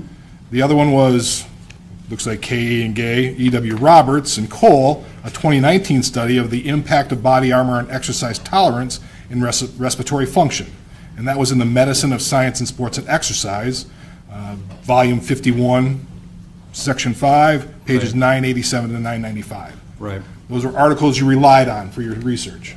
No, actually, those are misprints. The actual articles are Armstrong and Gay, 2016, the effects of flexible body armor on pulmonary function and ergonomics, and Armstrong et al., wearing body armor and backpack loads increases the likelihood of expiratory flow limitation and respiratory muscle fatigue during marching.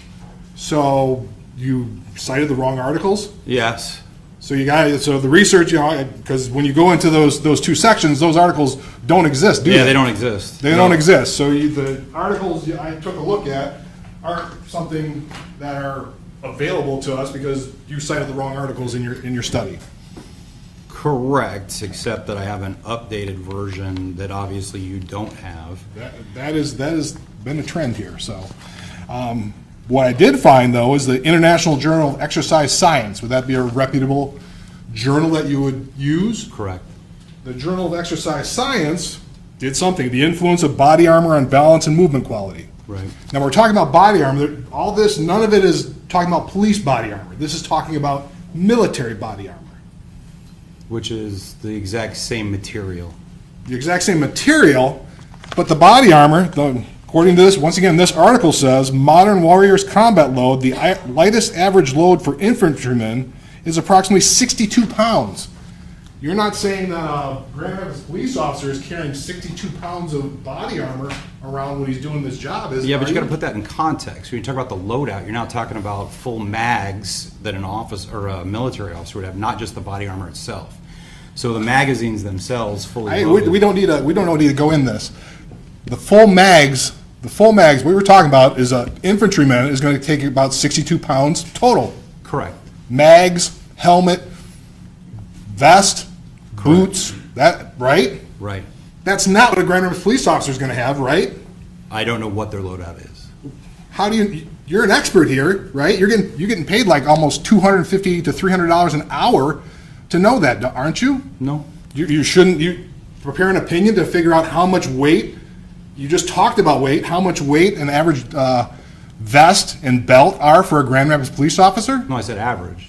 So Yeah. average across the United States. I wasn't specific to Grand Rapids. Well, should you They take a could look at have- what they are? They could have plate carriers that are heavier, they could have plate carriers that are lighter. And you don't know. I don't. You just relied on something regarding military body armor and trying to transcribe it into what a police officer has. No, some of this material is actually on law enforcement as well. Well, material, you keep on saying material, it's not material, I'm talking about the weight. The weight a Marine in Fallujah has on him is a heck of a lot more than what a Grand Rapids police officer. But that's not body armor, that's the full loadout with magazines. Full load. That's full loadout with magazines. Sure, but That's not body armor. but the That's total weight, ammunition. the total weight somebody's carrying around, In your article, can I see it? sure. I'd love to add to my...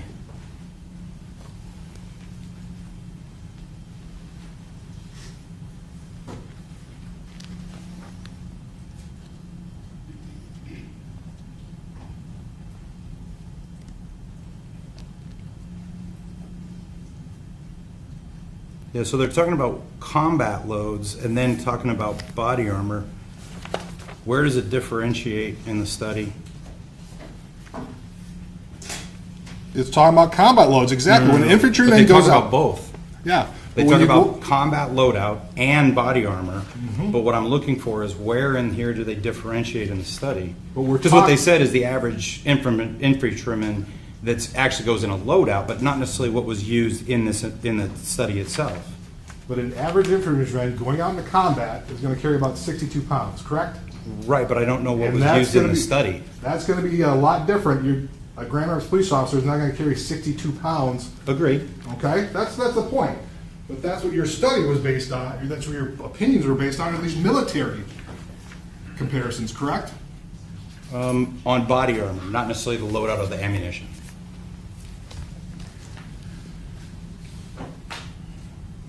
So what about firefighters?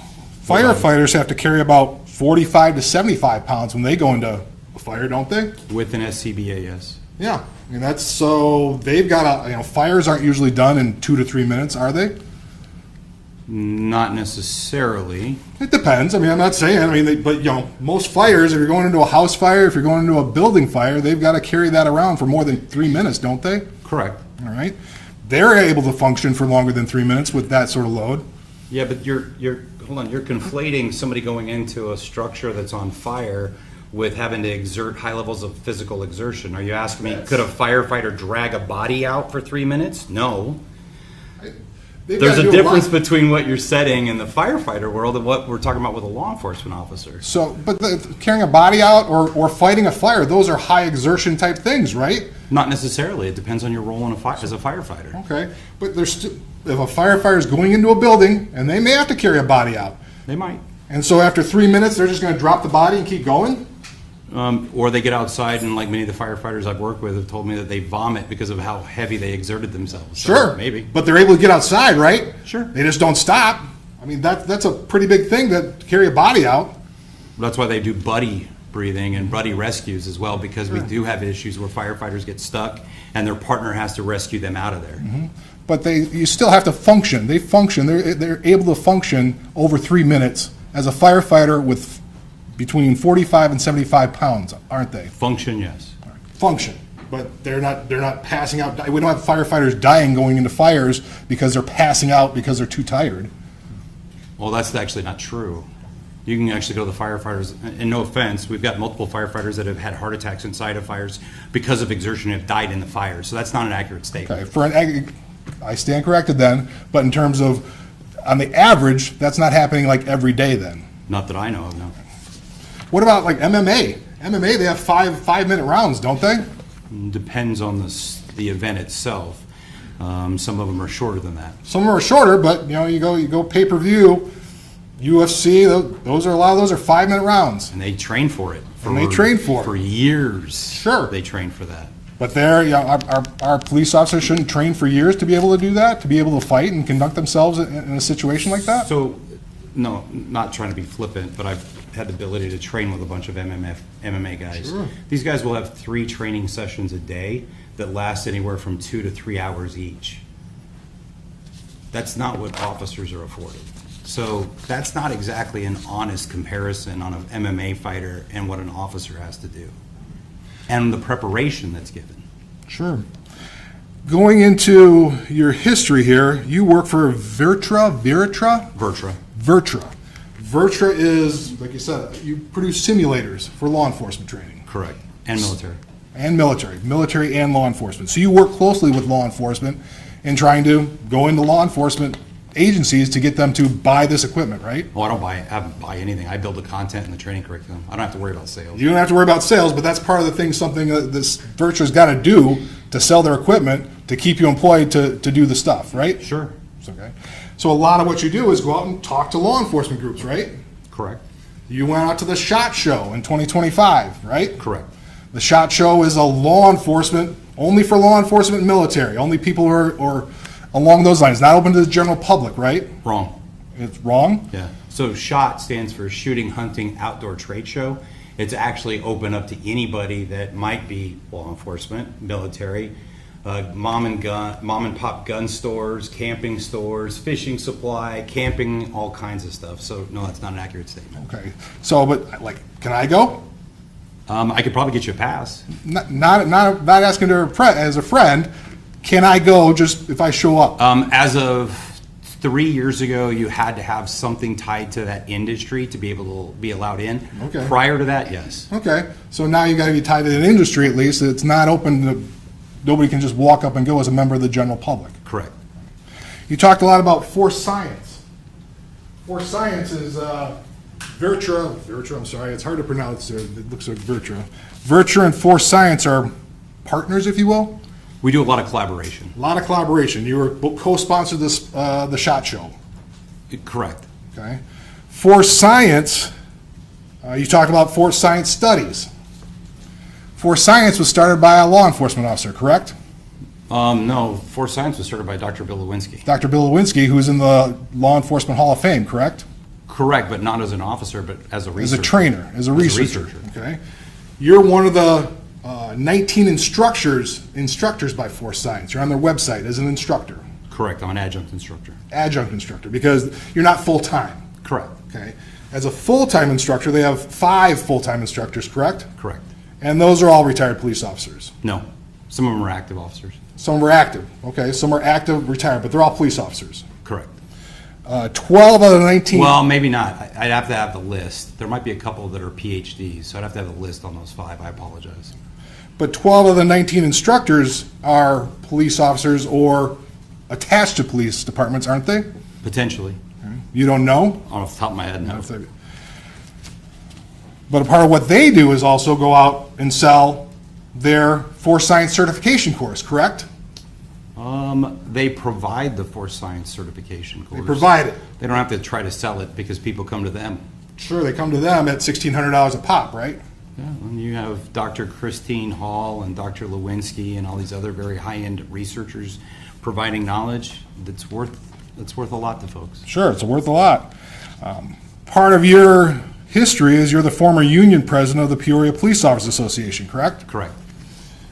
Some of your publications, I mean, well, some, just about all of them.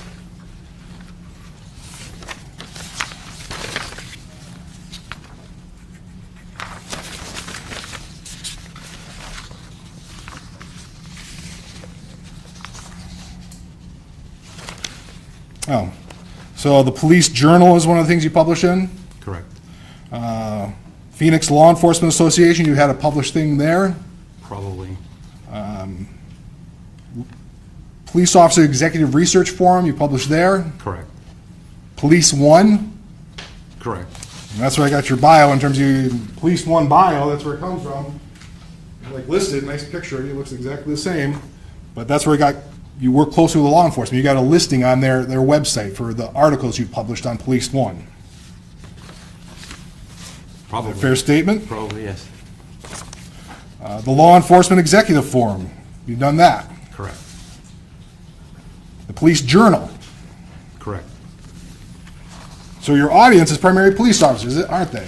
Police leaders Police leaders. and police trainers.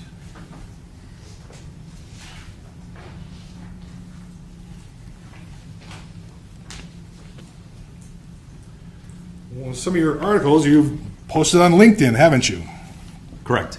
Now you're familiar with this one, police use of force, an officer's perspective. Correct. That's your article that you wrote that. Correct. And it's a little while ago, 2016 it came out. Correct. In that you wrote, for full transparency, I want to disclose a few points. I am a police officer and have been for almost 19 years. That does shape my view and influence my perspective on these incidents. Correct. So you're influenced by your history as a police officer when you review a use of force incident. We're all shaped by our history. Sure, no problem. The other one is you have a LinkedIn post, to stop the madness of random violence. You recall that one? Correct. This is your article 2, a little bit earlier, 2014. In that you wrote, I'm going to tell you a dirty little secret. The only way to immediately stop violence is with overwhelming violence. You agree with that? I do. And I will tip my hat to the phrase, God made man and Samuel Colt made all men equal. You smile about that one. That's pretty funny, actually. Yeah, but that's how you feel. That phrase was out there, Yeah. yes, because what it means is people of smaller stature are able to defend themselves against individuals much larger than they are. Because of a gun. Mm-hmm. Okay. I have nothing further.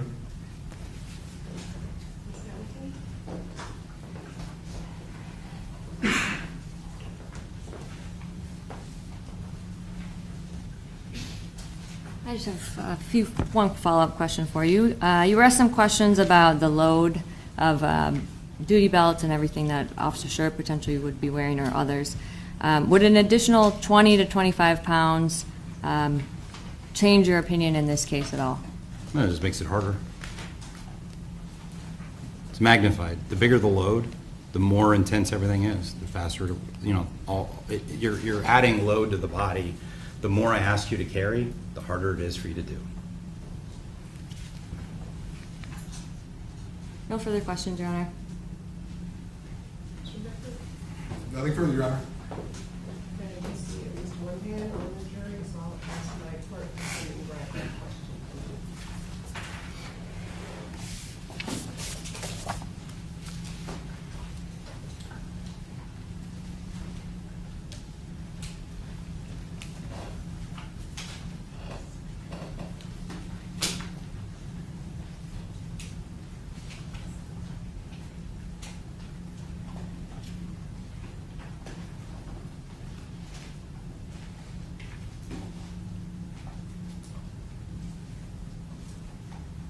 If you could approach Ms. Hamilton to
in one of the video clips, you stated that the subject was resisting aggressively, quote, resisting aggressively.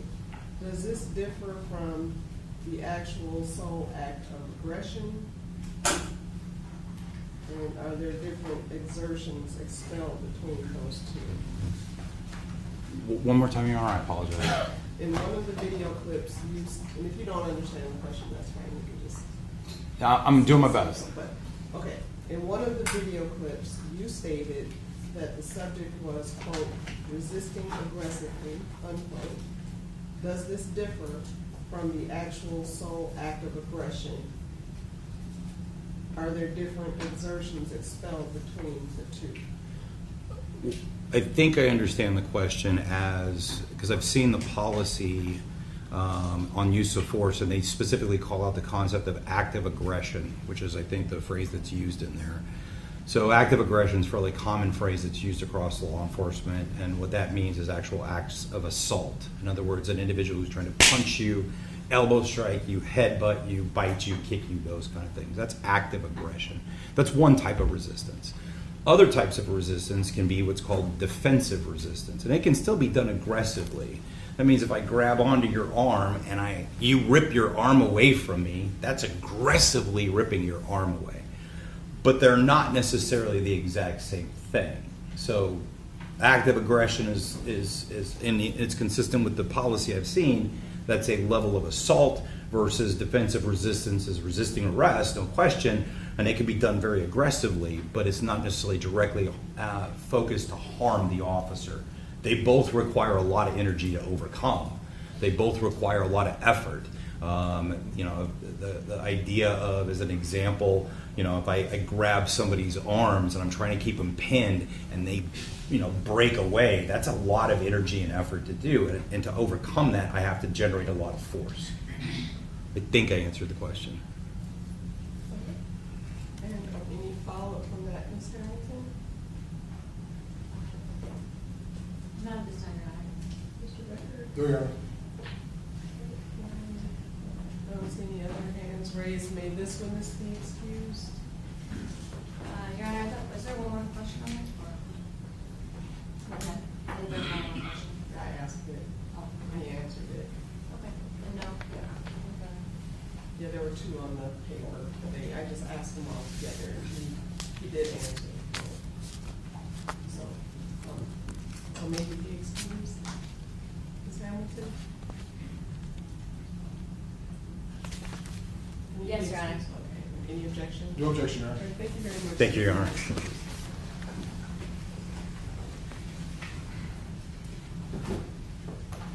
And you may call the next witness. We would call Dr. Mark Kroll.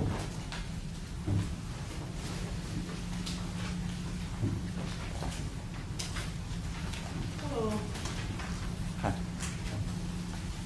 And sir, before you take your seat, if you can please raise your right hand, and the clerk will swear you in. Do you solemnly swear that the testimony you're about to give in this matter will be the truth, the whole truth, and nothing but the truth, so help you God? I do. Thank you. You may be seated.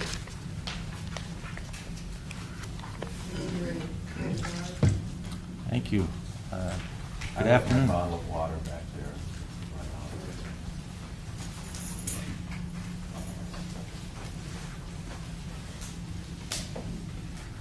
Thank you very much. Sir, could you please state your name and spell your last name for the record? Mark William Kroll, K-R-O-L-L. And, sir, could you just introduce yourself to the jury and just give us an explanation of what type of work you do? I'm a biomedical scientist with a primary specialty in bioelectricity. And bioelectricity is the study of the interaction of electricity in the human body. So I do research and publications in using electricity for therapeutic purposes, such as electrical treatments for solid cancer tumors, shocks to restart the heart, and what's more relevant in this case, the use of electronics to control the human body either through pain or through electronic muscle contractions. Now, sir, some of the next question you may have already touched on, but what specific fields have you worked in over the years? I started out while I was a student working in electrical stimulation of the bladder when I worked at Medtronic for people that could not urinate with voluntary control, and I worked in pacemakers. Then I ended up spending about 15 years working on improving implantable defibrillators. I also was involved in the startup of making a simple single button external defibrillators for law enforcement and firefighters. And about 20 years ago, I got involved with the taser electrical weapons manufacturer. So I've done a lot of research in that area. And I am still active in electrical treatments for cancer. Do you have any teaching roles? I presently am an adjunct full professor of biomedical engineering at the University of Minnesota. Before that, I was adjunct full professor of biomedical engineering at Cal Poly in San Luis Obispo. And overlapping that somewhat, I was a faculty member for the Creativity and Innovation Program at UCLA. Sit on any boards or committees? Yes. In relation to your work, maybe there's others, but just in relation to your work. Well, I sat on the Axon board, a company formerly known as Taser that makes the electrical weapons and the body cameras, for 21 years. I just got off of that about exactly 1 year ago. And I also sat on their scientific medical advisory board. I sit on the board of a company in Boston called Hemonetics that makes plasma extraction machines. If you've ever sold plasma at $75 or ever used a plasma-derived drug for a bleeding disorder, for example, that went through our equipment, most likely. I sit on the board of the committee for ANSI, the American National Standards Institute, that sets safety standards for things like bicycle helmets and safety glasses. They have a standard naturally for electrical weapons. So I sit on that committee. Those standard make sure you put out enough juice so you get the muscle contraction and not so much that you would be real dangerous. There's a couple others that those aren't maybe as relevant. Sure. And have you advised any well-known agencies or companies? Yeah, I do. I'll stipulate those qualifications as an expert. I've read everything, so I think I'll stipulate to it. Electrical weapons, if that's what we're looking for. It is getting to be that time of day, Dr. Kroll, and you have quite a bit of experience here. But if maybe I could just flush out a couple of topics, and I can maybe cut to it a little bit more here. Do you advise any governmental agencies? I'm a regular advisor to the United States Department of Justice on electrical weapons, and that includes Border Patrol, United States Marshals, and the Department of Justice Public Defender Program, and I've advised the United States Navy how to defend their ships from scuba diving terrorists, things like that. Now, I don't want to age you, but how long have you been working in biomedical research? What year approximately did you get started in this? 1970. Okay. Now, just your formal education. Can you just tell us post-high school education? I have a bachelor's degree in mathematics. And while I was in high school, I spent a summer at Michigan State, which I'm very proud of, studying mathematics. You just flew in from another state, right? That's right, yes. This morning? Yeah, that was 6 weeks, best 6 weeks of my life. And then I got a master's in PhD in electrical engineering from the University of Minnesota, and I have an MBA from St. Thomas University. I'm just going through here as far as in the last 20 years or so. You mentioned Axon. Have you had several adjunct faculty positions over the years? Yes, Cal Poly and University of Minnesota and UCLA. Can you share with us any major awards you have earned? The one I'm most proud of, in 2010, I was given the International Career Achievement Award in Biomedical Engineering. And have you been recognized in the field of medicine for your biomedical contributions?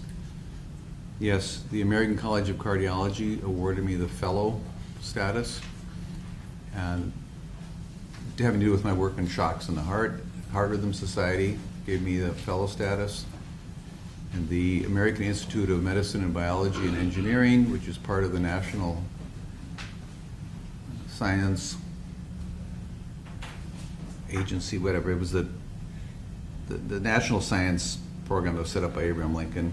I got fellow accreditation there. And then on the international side, Engineering and Medicine and Biology Society, I have a fellow status with them. Just generic, where are most of your lectures? Where do you do most of your lecturing? I've lectured in 44 states, 38 countries, and locally I've lectured at Spectrum several times when they were setting up a program to use a new advanced implantable defibrillator on how to properly set that up and the science behind it. I'm not going to ask you all the different countries, but you've also done some lecturing internationally. Is that fair to say? Yes, sir.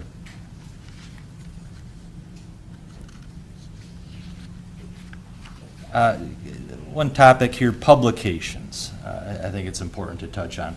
But did you write a book in particular relevant to taser-related cases?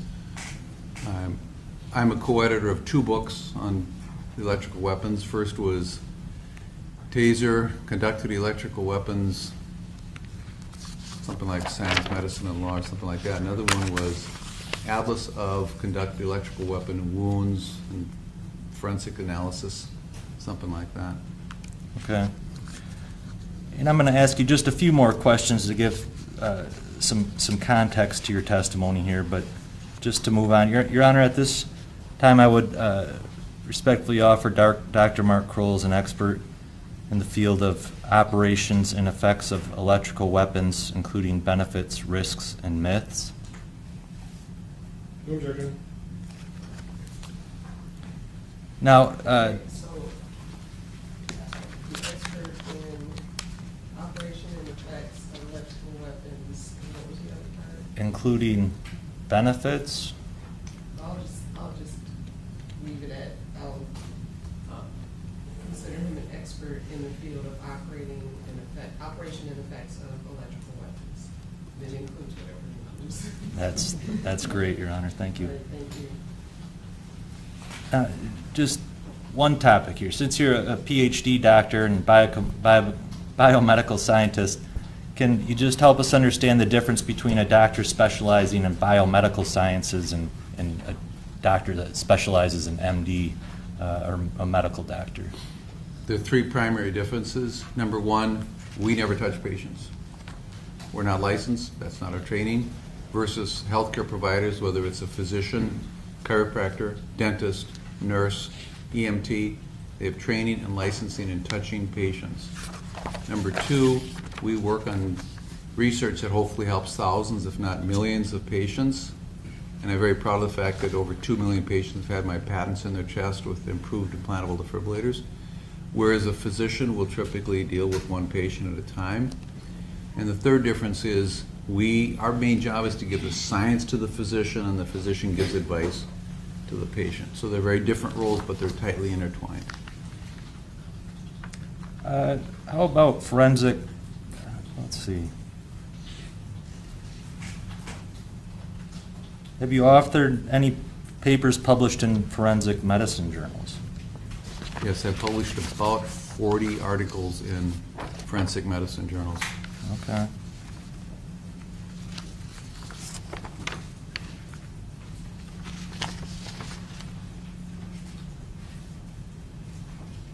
Just on the topic of, Dr. Kroll, are the effects of restraint considered a specialty area of medicine?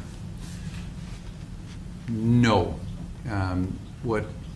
What's taught in medicine for restraint is someone's on their back with wrists cuffed to the bed and ankles cuffed to the bed, and they're taught that those restraints have to be tight enough so the person can't fall off the bed, but not so tight that you cut off the circulation or do nerve damage. Dr. Kroll, what are the effects of electricity on the human body, electrical shock, or electrical injury considered a special area? Are those a specialty area of medicine? No, those are a scientific specialty. American medical schools only teach 3 sentences about the effects of electricity on the human body. They learn a lot of things, thousands of diseases and hundreds of drugs, 1,000 parts of the body. So they don't really have time to get into that. So that remains a scientific specialty. Now, I'm going to try to move forward now. unless there's anything particularly relevant background-wise, we can always bring it up at any point too along the testimony here, sir. But have you been provided several materials on this case and then created a report with some of your opinions related to this case? Yes. And let's just start. Obviously, this is a case that involves a taser, CEW, I think, at least that's what they referred to it as before. But what is your assessment, or how do you get started by evaluating something like this? Pretty much looked at what everyone else looked at. I looked at the videos, the reports, the downloads from the weapon. Of course, I read Brian Child's report because he does the most detailed analysis of what was found inside the memory of the weapon. And do you have any relevant publications that are associated with topics involved in this case? Besides the two books, I've written chapters on electrical weapons for forensic pathology textbooks, and I have published about 100 papers total. That includes 50 formal papers on the use of force, electrical weapons, arrest-related death, and many abstracts and book chapters. Now, in particular, have you written on topics involved in this case here as far as specific experience of firearm transition after a loss of a conductive electronic weapon or a taser? Yes. Sadly, what happened here happens every month or two across the country, because taser electrical weapons are used about 2,000 times a day worldwide, about 1,500 times a day in the United States. It doesn't always end well. It doesn't always do the job. And then so there's a transition to firearm. And over a 20-year period, there have been over 1,000 deaths where the taser electrical weapon failed to control the situation and the officer moved to lethal force.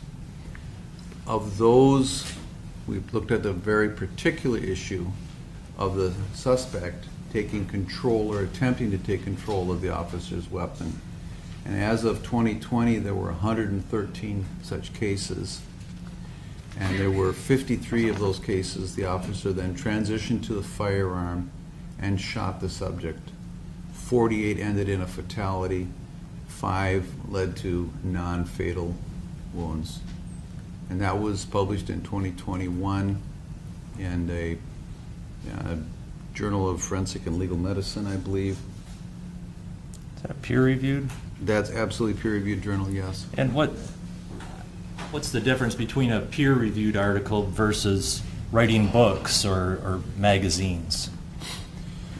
I get asked to write articles for magazines in this area, police magazines, for example, and you send it in. If they like the story, they might edit a little bit, slick it up, add some nice artwork. But for a scientific publication, the rules are different. I submit the article to the journal, then the journal editor takes a first look at it. Does it fit for this journal? And if it does fit for the journal, does it appear to be of high scientific quality? If not, it gets sent back. If it passes those first 2 gates, then the editor-in-chief will send it out to 2 to 4 anonymous experts in this area. So that's the peer review. And these are people, they may be my friends, they may be people that aren't my friends, but they are experts in the area. And then my name is taken off the article, and my co-author's names are taken off the article. It gets sent out to them as an anonymous paper. And then they score it like homework. They say, this is really dumb, this is really great, or this is really fine except for page 3, sentence 7, doesn't make sense, or the conclusions are stronger than the statistics that were used. And then they grade it A through F like homework, they send it back to the editor, and then the editor comes back and tells me, I'm sorry, your paper's rejected. Or I'll accept it if you make all of these changes that the reviewers want. And then you send it back in with those changes, hopefully it gets accepted. Sometimes it's accepted on that second pass. I've had articles that went through 5 rounds of reviews before it's accepted. And once it's considered once it is accepted, forgive me, by a peer-reviewed journal, then it's considered part of the scientific literature. Now, in addition to writing and researching a peer-reviewed article on this topic, have you also been called in to testify in cases, those types of situations, as far as officer losing the taser device and having to resort to or some type of shooting resulting? Yes, I have testified in at least 2 other similar tragic situations like this that resulted in loss of control of the electrical weapon and a fatal shooting. That comes to mind right now, one out of Georgia, one out of South Carolina, and I'm blanking on the other one right now, but there's 2 that come to mind, and there may be some others. Okay.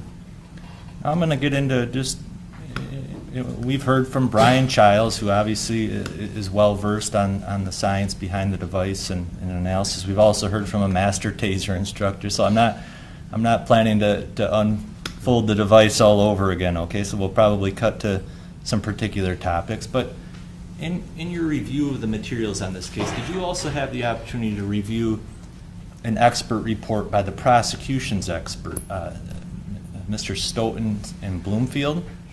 Yes. And did you have the opportunity to listen to the testimony of Mr. Stoughton earlier this week? I did. And did you follow, upon your review of the expert report and then the testimony that you heard, did you go to explore and see whether there was any published research or writings that may be relevant to what they wrote about and talked about, and perhaps their expertise in those areas? Well, yes, and even goes back when I first read Professor Stoughton's report, which was probably in January.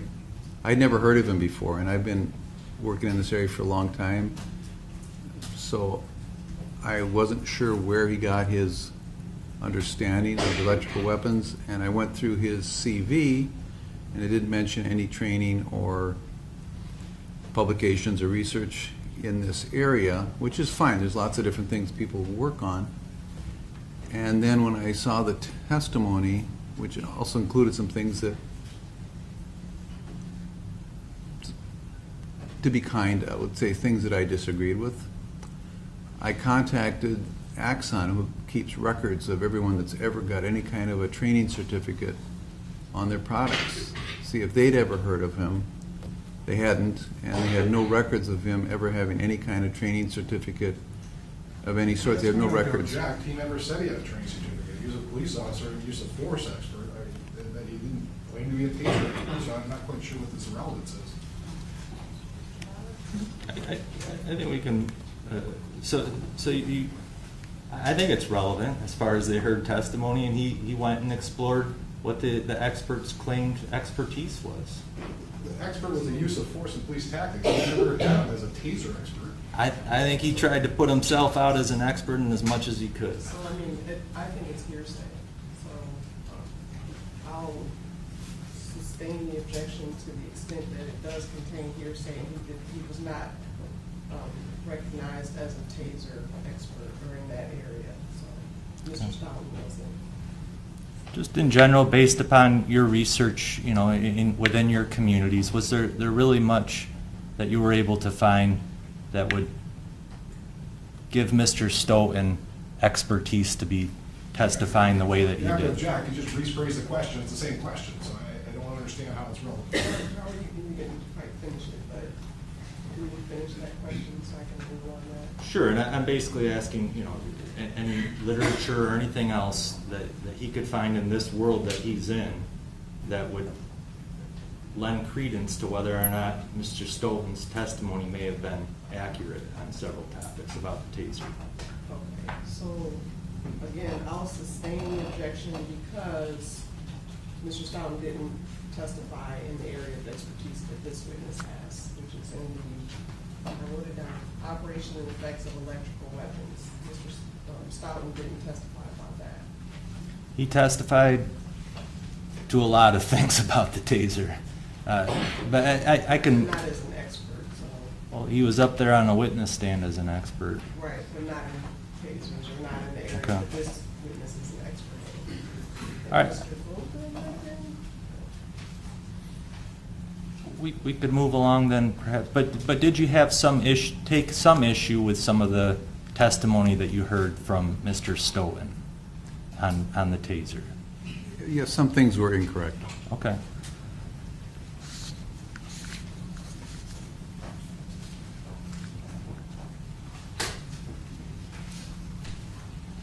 Now, just moving to some topics here in this case, did you have the opportunity to listen to Mr. Bloomfield talk about incapacitation and neuromuscular incapacitation? I did. And are they the same? No. Can you explain that? Let me just rephrase that. Incapacitation, neuromuscular incapacitation, are they the same thing? No. Neuromuscular incapacitation is one type of incapacitation. There are several others. And I think we've heard discussion. Can you just explain a little bit as far as, although I hate to do it all over again, but neuromuscular incapacitation, can you give us just a brief survey of what that is? If you have, say, probes, especially in your back, and the pulses are going into your body, those are stimulating the nerves in your back, so your back muscles tense up. If the top probe is high enough, it'll stimulate the nerves that control the arms. You'll lose control of your arms. And then if the bottom probe is low enough, it will stimulate the femoral nerve, which controls mostly the thigh muscles, and the sciatic nerve, which controls the lower leg, and the perineal nerve, which controls most of the feet muscles. And so a person will lose effective control of all of their skeletal muscles. They fall down and they can't really do much. That's neuromuscular. It's the nerves that control the muscles that are being stimulated. But you can imagine that if you had somebody duct tape from shoulder to ankle, they're also incapacitated, but it does not involve the nerves, doesn't really involve the muscles. So it's really dangerous to assume that because you don't have neuromuscular incapacitation, there's no incapacitation possible. You have to keep those separate. Now, I'd just like to ask you about one type of potential incapacitation, and you can explain it a lot better than myself, but could you explain the carotid variety of incapacitation to us? Carotid. I'm sorry. If any of you ever did judo or you watch a judo match, there is a hold in which you put your arm like this with the elbow right in front so you're not damaging the sensitive tracheal area. And then the sides of your forearm and your biceps are squeezing right here. And these are pressure sensors that are designed into our body to control the amount of blood going to the brain. So when I stand up, these pressure sensors say, hey, I'm not getting enough blood. Tells the heart, crank it up, so you don't faint when you stand up. If you lay down, then those pressure sensors say, hey, I got plenty of blood, back off. I don't want to blow up the brain.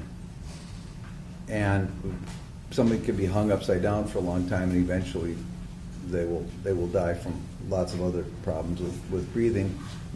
And these carotid baroreceptors, think like barometric pressure, that's what it is, they're just pressure sensors, telling the heart, back it off, back it off, back it off. You can also do that electrically. In fact, there is a device for people with really bad blood pressure that's essentially a pacemaker that just tickles these two nerves around here, and that sends the signals down to the heart, back it off, back it off. We got too much blood pressure. It's for people for which blood pressure pills don't work. And so that would be a way you could incapacitate somebody. Well, in judo, you pinch this off, they faint, and they're out for a while. You could do that electrically. Do you want more detail on that? No, I may just approach you if I could with a photo here. Okay, that's perfect. And maybe, do you recognize this photograph, and could that help explain this concept? Yes, please. All right, Your Honor, I would like to publish and admit Defense Exhibit V. V as in Victor. No objection. And while we're at it, Your Honor, there's a second page to V, part of this explanation as well. Do you understand that photograph, sir? I do. That's also, both photos are part of V, Your Honor. And you saw that too, Mr. Becker, you don't have any objection? Correct. So he has admitted the 2 pages. Maybe I should have done this before, but does that help assist in your explanation there? Yes, so we start with the carotid artery, which comes off of your aorta, which takes the blood directly from your heart. And here we see the right carotid. And just before the split into the 2 carotids that go on the right side of your head, there's a pressure sensor, like pressure gauge on your car that tells you the tire inflation is low. And if you put pressure on that, you're confusing it, and I gotta be careful because you can make yourself faint. It's saying, hey, there's enough pressure to tell the heart to back off. You could faint. You can also stimulate that electrically. Can you explain that? So for instance, the drive stun function, we've all heard quite a bit of evidence about this drive stun function. It's regardless of the probes and the cartridges, the taser has a drive stun function. Is that correct? Yes. And what could electricity through the drive stun function applied to that point do? Well, that would stimulate those nerves, and that would send a signal to your brain and to your heart saying, back it off. You've got too much blood, and you would faint. And that I think I could use that next picture. Yeah, could we go to the next picture, please? Go back. There's only one. I think that's from a...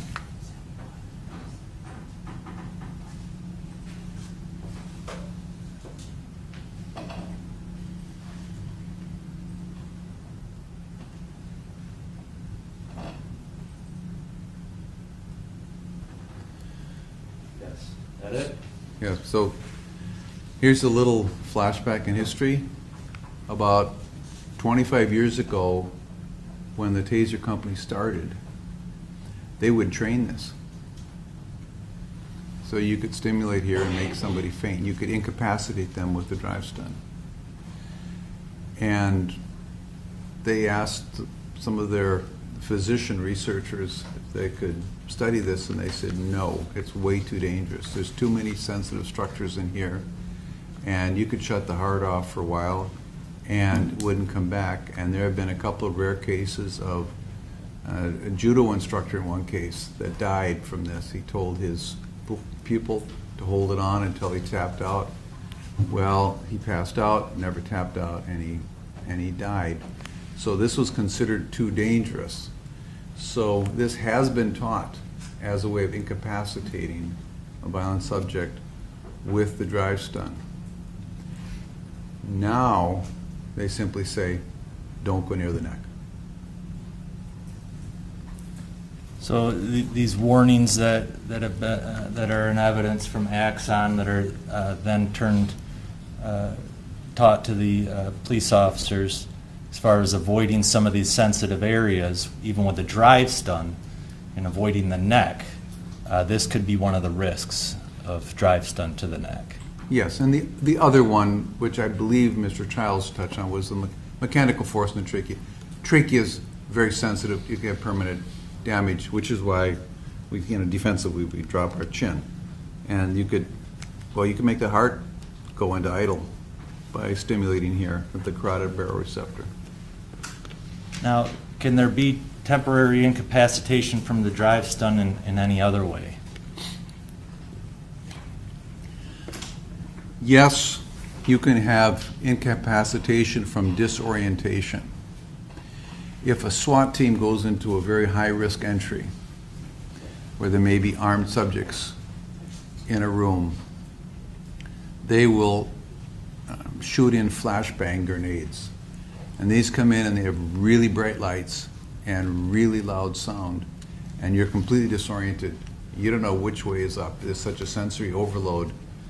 And you're not muscularly incapacitated. You are cognitively incapacitated.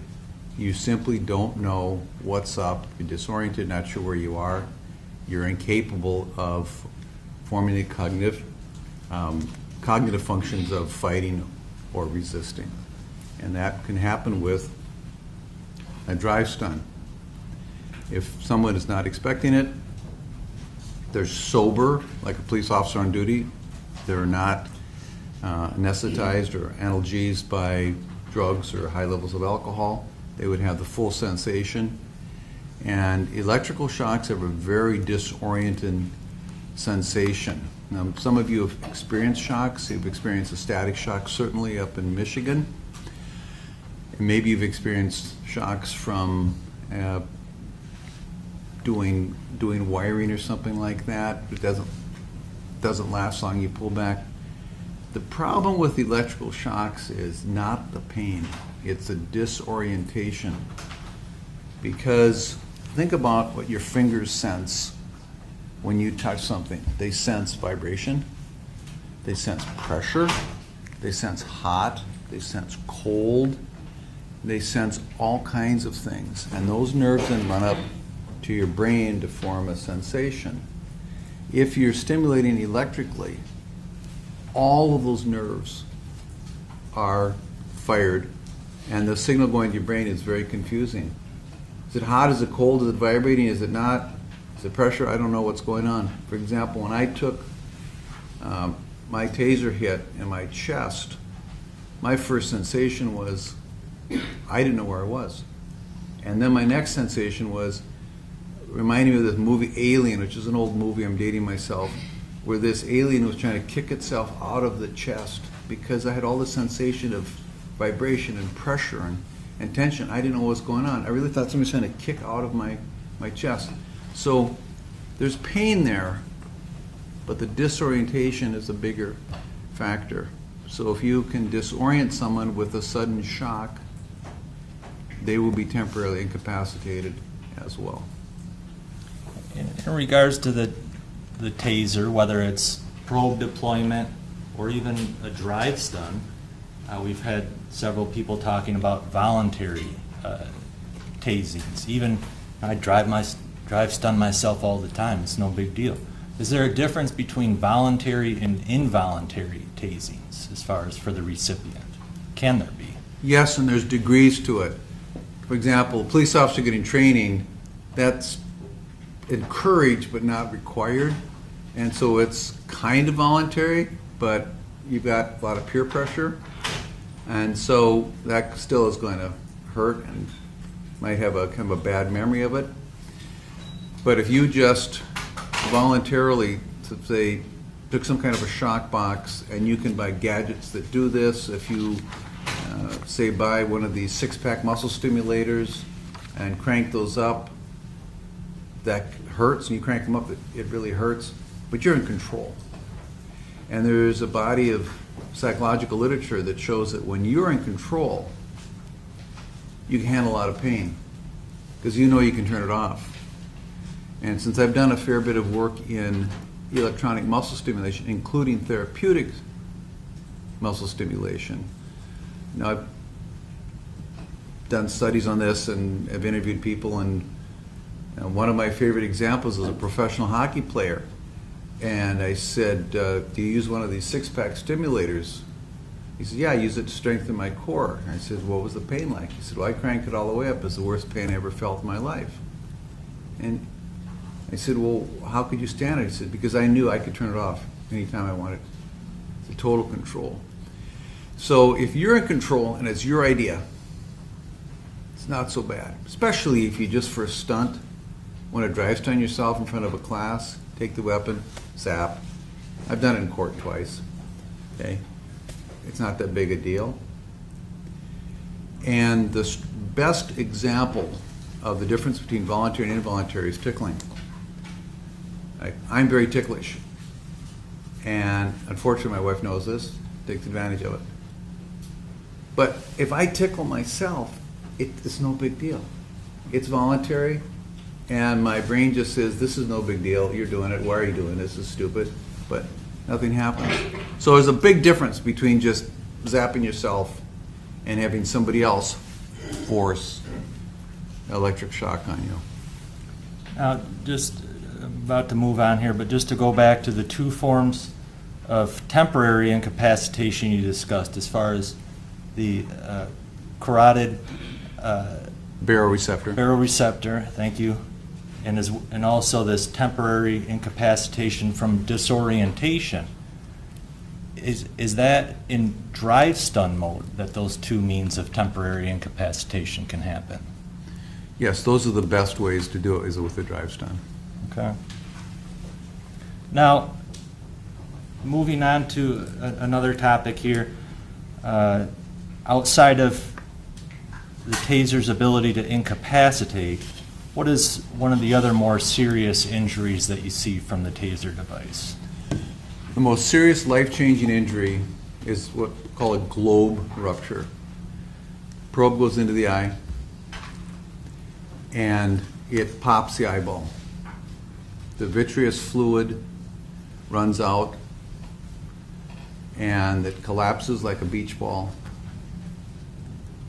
The eye is surgically removed because it's worthless, and then you get a glass eye, and you may have a lifetime of nerve pain from the nerves in the back, depending upon how well they cut things off at the nerves. That is your greatest fear, and my colleagues and I have published 2 papers on this. There have been over 30 cases documented of this injury with people ended up with glass eyes.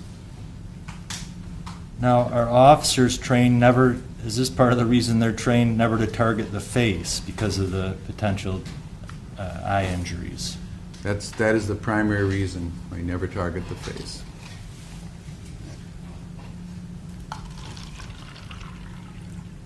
Now, an individual without training, is it fair to say they may not be aware of those sensitive areas to avoid? That's true, or an antagonistic person may intentionally target the face. Are you also aware of any cases where the drive stun to the eye has caused serious damage? Yes. You don't just have to have the probe doing the mechanical injury, and I had wanted to show you some pictures. They're pretty dramatic of that. But there was a case published in 2007 in a Journal of Eye Surgery of a guy who had a drive stun over his right eye, and he had a lot of damage. He had iritis and glaucoma from that, and interestingly, he ended up with cataracts in his left eye, even though that's not where the drive stun was. So that those high electric fields can do a lot of damage. You've got a lot of sensitive nerves, obviously, around your eye. Now, I'm already moving towards a conclusion here, Dr. Kroll, but we've already heard, as I mentioned, from the Axon expert, Master Taser, as far as the warnings that an officer is given on this device and the potential for NMI and avoiding certain areas. But based on your experience reviewing these types of cases and you watching the video in this case, was Officer Schurr in a proximity, a distance from the other individual where within a split second he could have had the probes deployed on him? Yes. Was he within arm's length approximately proximity where in a split second the drive stun could have been used upon him? Yes. And I'm sorry to take us off. Let's back up one moment. I didn't think of this before. When we're talking about the temporary incapacitation, as far as disorientation, could that be even more so if a person's completely fatigued and exhausted, their ability to fight that off or to avoid having some type of incapacitation? Yes. In this case here, where the probes, wires are spread around these two men as they struggle over that device, can those probes and wires be re-energized on the taser? Yes. And can that leave potential risk of NMI from those probes and possibly even the wires?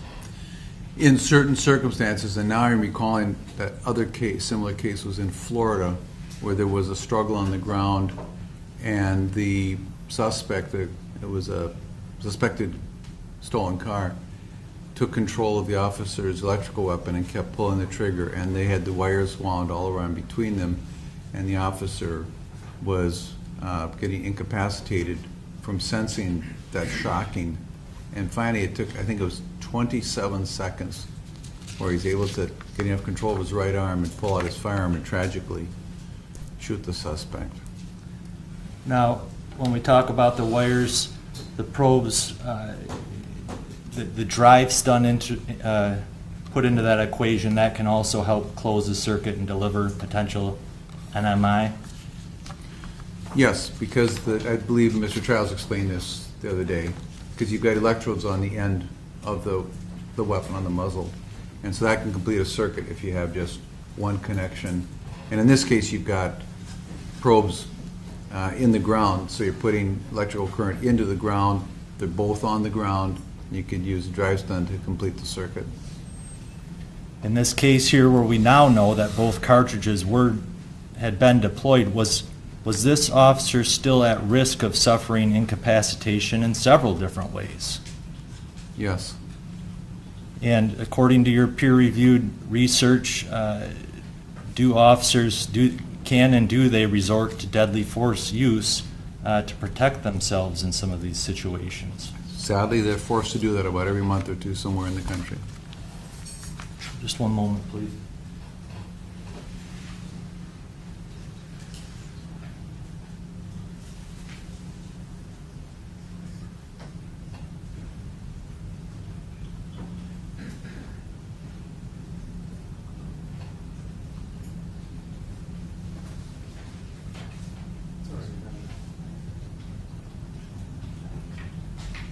Sir, are you familiar with the Taser 7 device?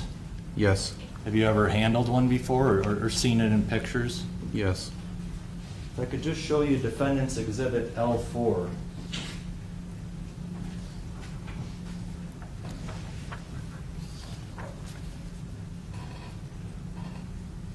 Do you know where the safety mechanism is on that device? Yes. And does it appear as though, can you tell whether or not the safety is on or off? Well, the safety is off, meaning the weapon is on, because we see the red right there. Okay. So this weapon was fully enabled. It was turned on. It was fully enabled and ready to do what to potentially re-energize it, if you recall? You could pull the trigger to re-energize it, or you could push the side button to energize it. Okay. Your Honor, just for the record, Defendant's Exhibit L4, this is a photograph, I believe admitted through Detective Tubergen, of photographs taken at the scene after this incident. Just one moment, please. Nothing else. Thank you.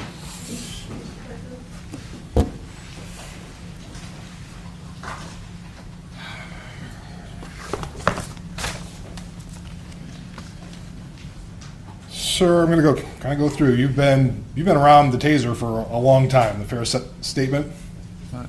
21 years, yes, sir. 21 years. Because I'm going back. I'm looking, starting off, and maybe a starting point would be May 2011. There's a National Institute of Justice report. Kind of the Department of Justice put out a report on the taser. Correct? They've done several. But that was like the first one, if you will. That kind of the big one, kind of coming out. They sponsored They sponsored the McDonald study, which was published in 2009. It looked at 24,000 uses of force, including the taser. But if you refresh and go for the name, they sponsored a lot of research. I do have it for you, if it would Sure. help you to take a look at it. Sure. Got some of my tabs on it. Thank you. Sure. It's a National Justice Institute report from the Department of Justice. That's a public, is that where it's from? Yes. You said from 2011. Correct.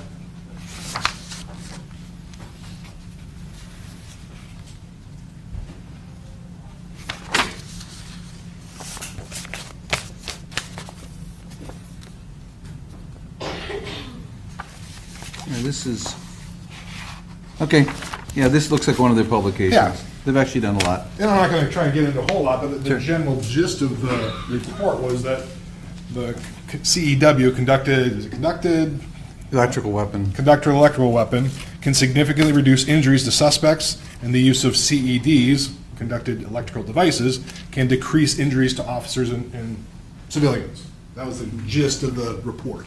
Yes, that's why officers carry them. Sure. And this, then, you kind of did maybe your own follow-up, if you will, because this is I have a field statistics overview from 2000. You can look at it. 2000. At 2008, that's a book chapter. It's a book chapter? Yes, yes. So it's a chapter, you did a book from that. Yes, sir. So we heard about it, so you get asked to do something in a book, you did a chapter on that, this is your own writing. That's correct. In fact, this is my my first book. Okay, Yeah. the first one.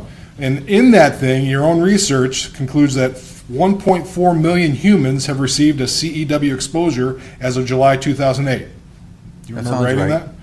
The adoption of these devices has demonstrated a reduction in both officer and suspect injuries, rarely a link between CEW exposure and death. That's what you wrote, right? I'll take it, but I mean, you want to look at it, I mean, that's like, write it down. I assume you're reading it correctly. Okay. Yep. They usually work fine, and that's why officers use them. Yep. Going back, and you further away, going back to 1983, including cases where taser was listed as a cause of death, there were 12. 12 cases out of 1.4 million. That was in the early days, if you will. What's the question? That's what you wrote in there. There was Okay. 12 deaths out of 1.4 million. Okay. If you want to. No, I know, that's, Okay. deaths are uncommon. Okay, that's what I'm trying to go through here.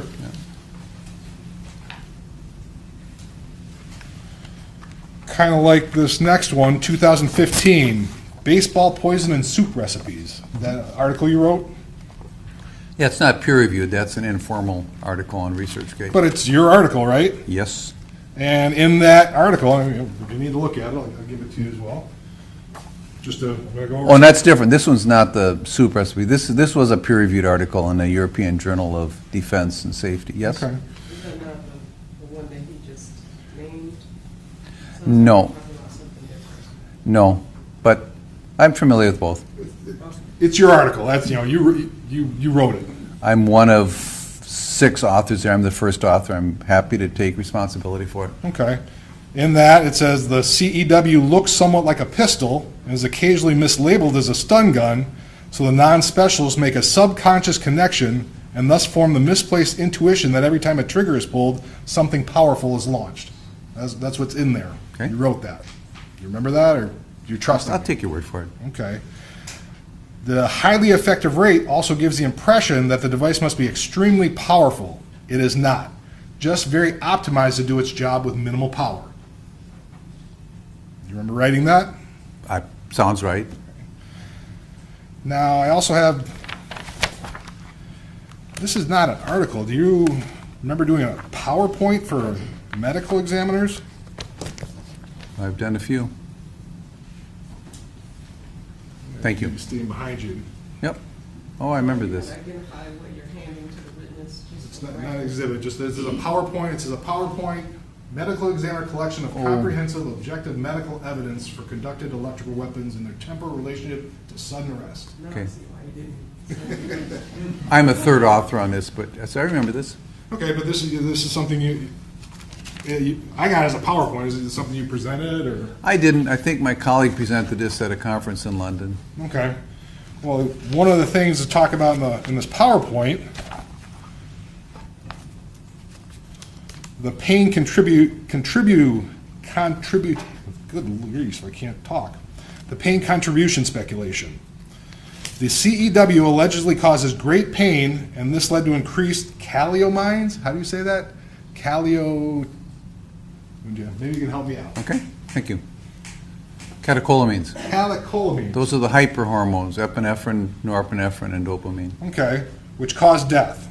The next line is there have been 1.9 million CEW training applications, all painful, and there have been no deaths. That's what's in here, right? I take your word for it. If you That want- sounds true. No, that sounds correct. I'm just trying to. I mean, officers get training applications, and if they don't die, they wouldn't be doing training applications anymore. They have somebody hold them up on each Sure. side, they get it, and they go down. And this was at this point in time, there's about 4.6 million human CEW exposures at about the time this PowerPoint was done, That correct? sounds all right. It's up to about 7 million now in the field and 2 million training exposures.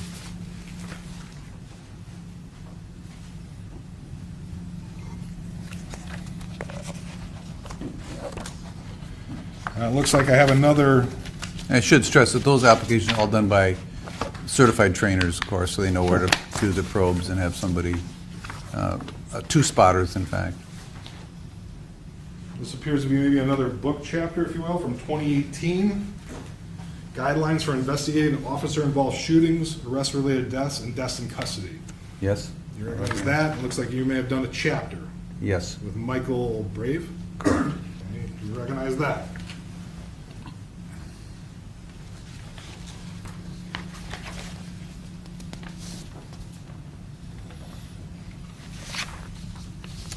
In this, you write, CEW delivers enormous currents, but a mild current causing only moderate motor nerve-mediated muscle contractions.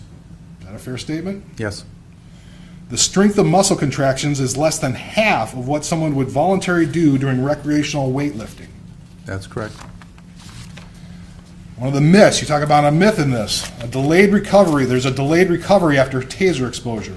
With zero evidence, people are left dazed and weak, at least for 5, perhaps 15 minutes, or that someone would be rendered physically incapacitated for up to 10 minutes. Fortuitously, such creative thoughts are usually confined to the political and psychological literature, as well as theoretical productions. And theatrical production, because Yeah. Hollywood loves to show Sure. a guy getting the muscle control, and then he lays around and flops like a fish forever, yeah. Sure. Another thing you said in there, a 10-second taser exposure compared to pepper spray or a heavy bag, the taser was the second lowest next to OC spray. In terms of what, Marcus, some metabolic stress or adrenergic Correct. stress? So it was less than punching a heavy bag. In terms of, I think it was metabolic stress in that case, lactate, pH, do you recall? But, So yeah, that's there a have been fair studies that have done of that. Okay. Punching a heavy bag can take somebody into anaerobic position, and it's very, very exhausting. Sure. Once again, the CEW application includes muscle contractions of less than half of voluntary weightlifting. Cannot be that stressful on the body. Less muscle effects than running 20 yards. Okay? That sounds like something Well, that we've sounds written. all right, yeah, Okay, sure. you're okay with that.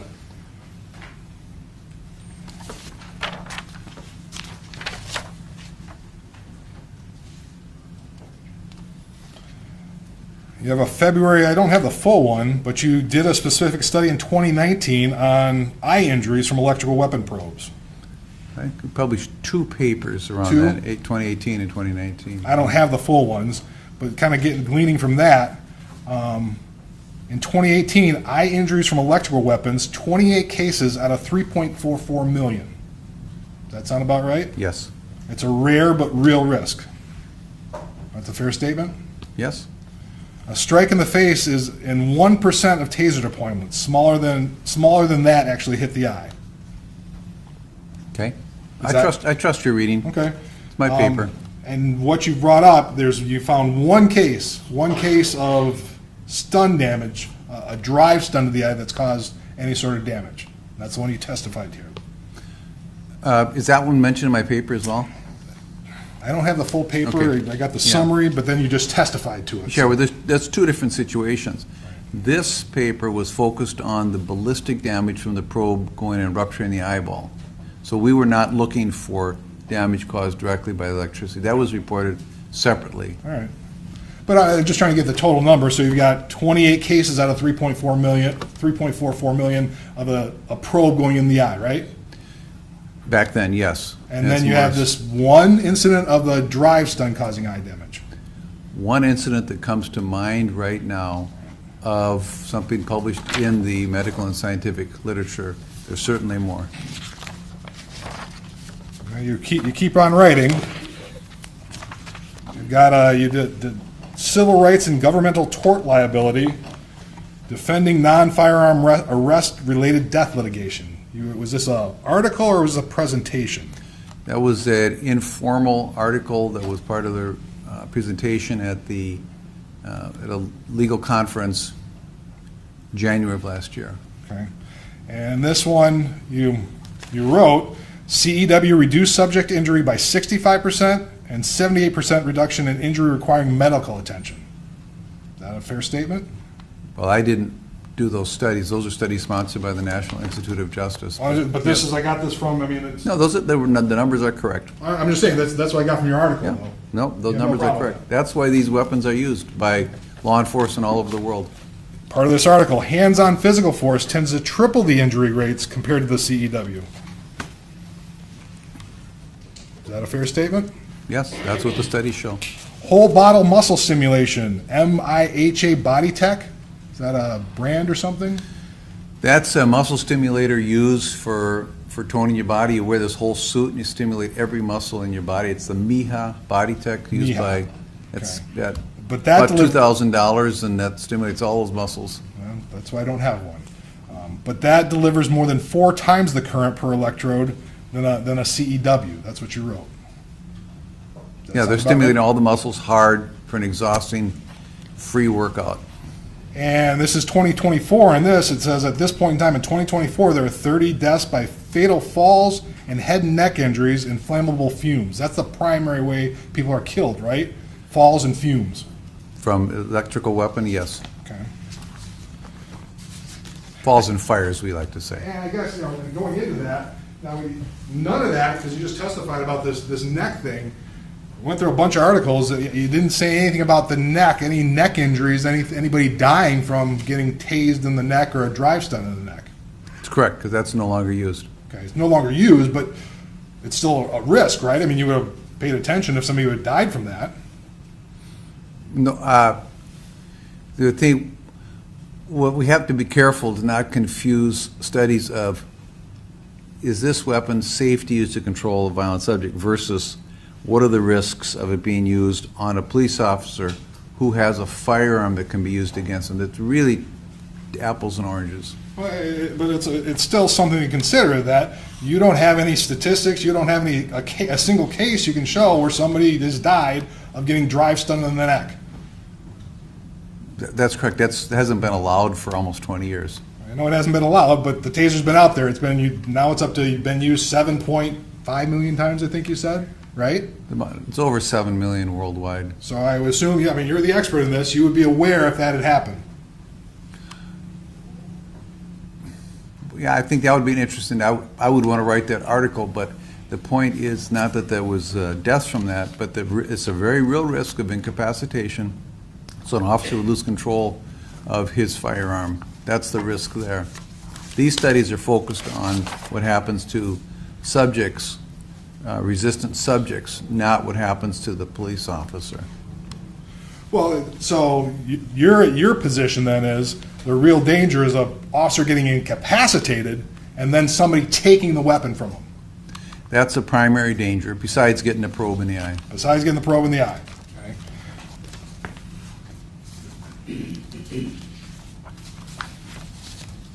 So then we kind of come to the big study, if you will.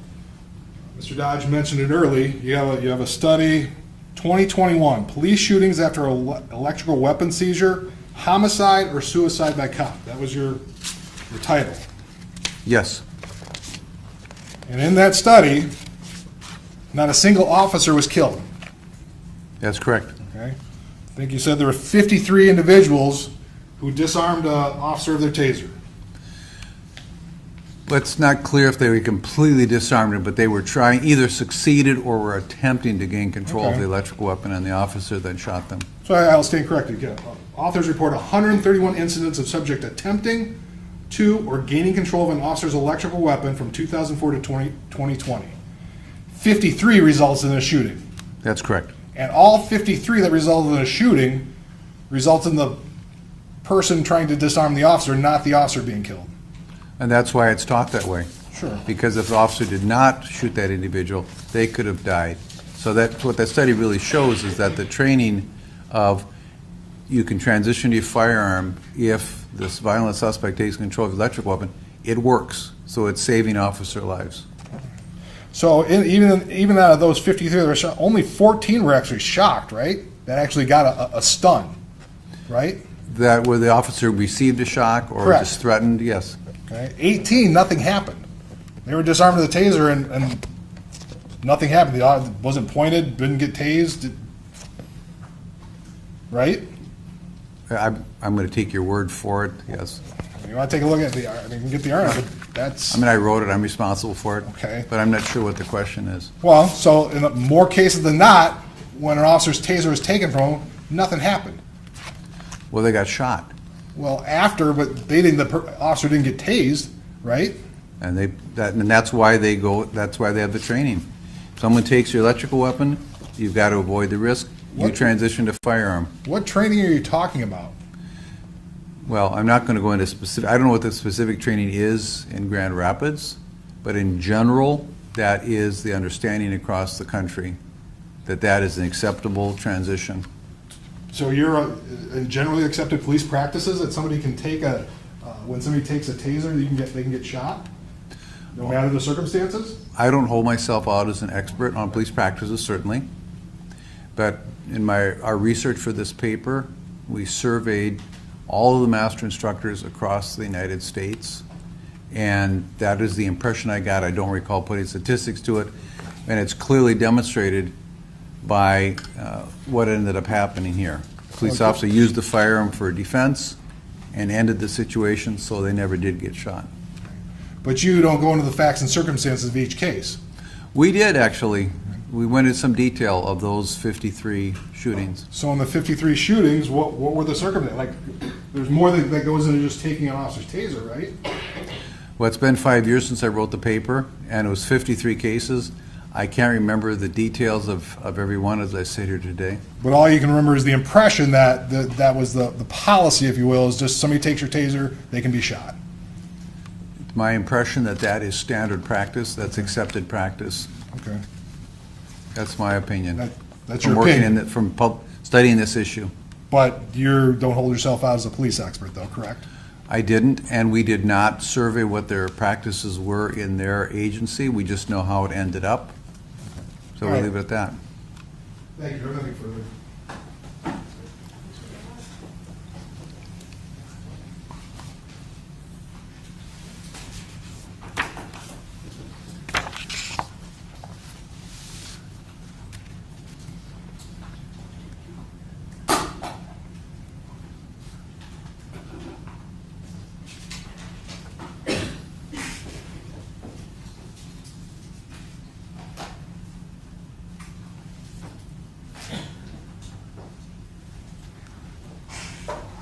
Just one more topic, Doctor. Many of these statistics, I think Mr. Childs, the prosecution's expert on taser, talked about this too. Less lethal, millions. Marketed by a trained person, used as designed and intended. Is that fair to say?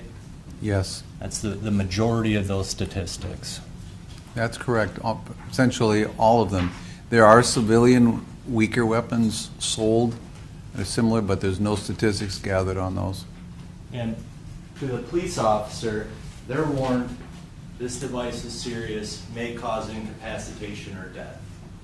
That's correct. It's a weapon.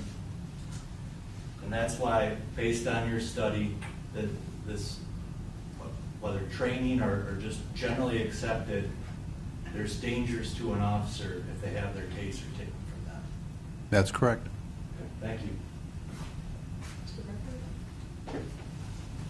Just a follow-up, but I think that the study ended in 2021, correct? Well, we published in 2021, we stopped collecting data in 2020. Are you aware of, since then, now we're now in 2025, are you aware that still never been a police officer killed after being disarmed with a taser? Well, yes, and that speaks to the effectiveness of the policy.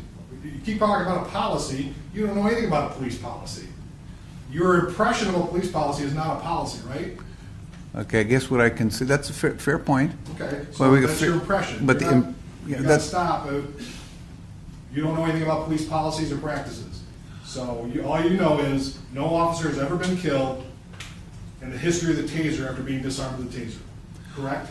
And I don't mean to be flippant about this, but a good analogy that... Then don't need an analogy, just need a yes or a no answer. Your Honor, could the witness try to answer one of these questions? I asked a simple question. It was a yes or a no answer. He doesn't get to give, he wants to be flippant. Real easy answer. Well, it's not that flippant, but it's an analogy that's commonly used to describe this. I think he answered the question, because I think you asked it again. But, I mean, I think it was a yes or no question, and it doesn't call for an analogy. I'm afraid of how far the analogy will go. So, I will overrule the objection. But you think I asked and answered it, so I'll stop. Yeah, I do think that he answered it, and then he added more, and then you asked it again. Okay. So, which is kind of argumentative too, sir. Can I just ask him one more question? What would you like to say on that point? Well, you could say, how do you know that you really need a parachute jumping out of an airplane? Because no one's jumped out of an airplane without a parachute, and we don't know if they would have died without the parachute. I mean, that's the kind of question you're asking but it's actually a good analogy, because how do you know if the officer had just stood there that they wouldn't have been disarmed? No, because they shot the suspect in self-defense. So no, we don't know what would have happened. Okay, thank you. Nothing further, Your Honor.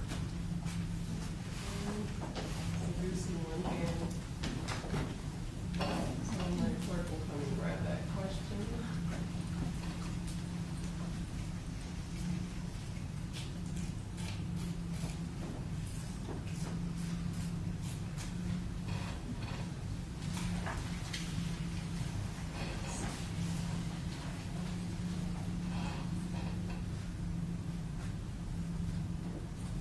If you can approach, please.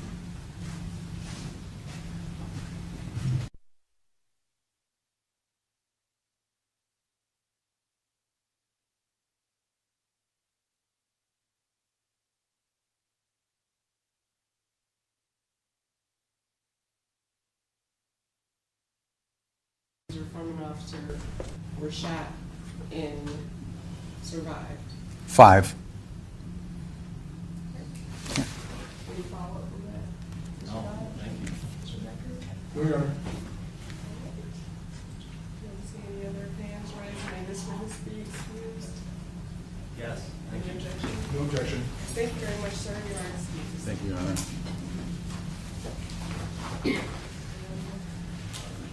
Now 4:30, I hope that's enough time to call another witness and get through it in the next 15 minutes. So what we'll do is we'll get a little bit early today. So I forgot to say at the last break, but please remember to turn your notes upside down. You did a great job last time. Leave them in your chairs. Also, please remember to not discuss the case with each other, with anyone else, and also continue avoiding any news reports of this case in media and on social media. And I hope you all have a good and safe weekend. Thank you.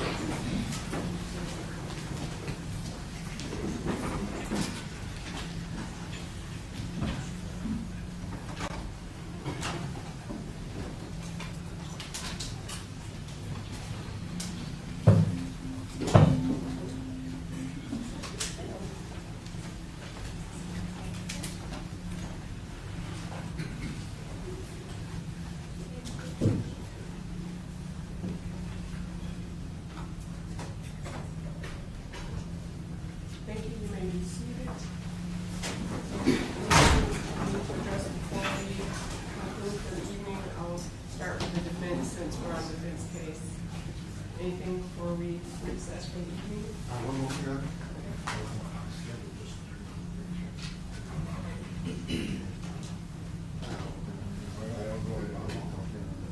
if you want to come get back, you can. We just want to get scheduled, get an idea, so. Schedule, okay, all right, so we'll be in recess until tomorrow. All right. We'll start at 8:30, which I did tell you. I think we're already on that. Thank you. And we have just concluded day 4 in our coverage of the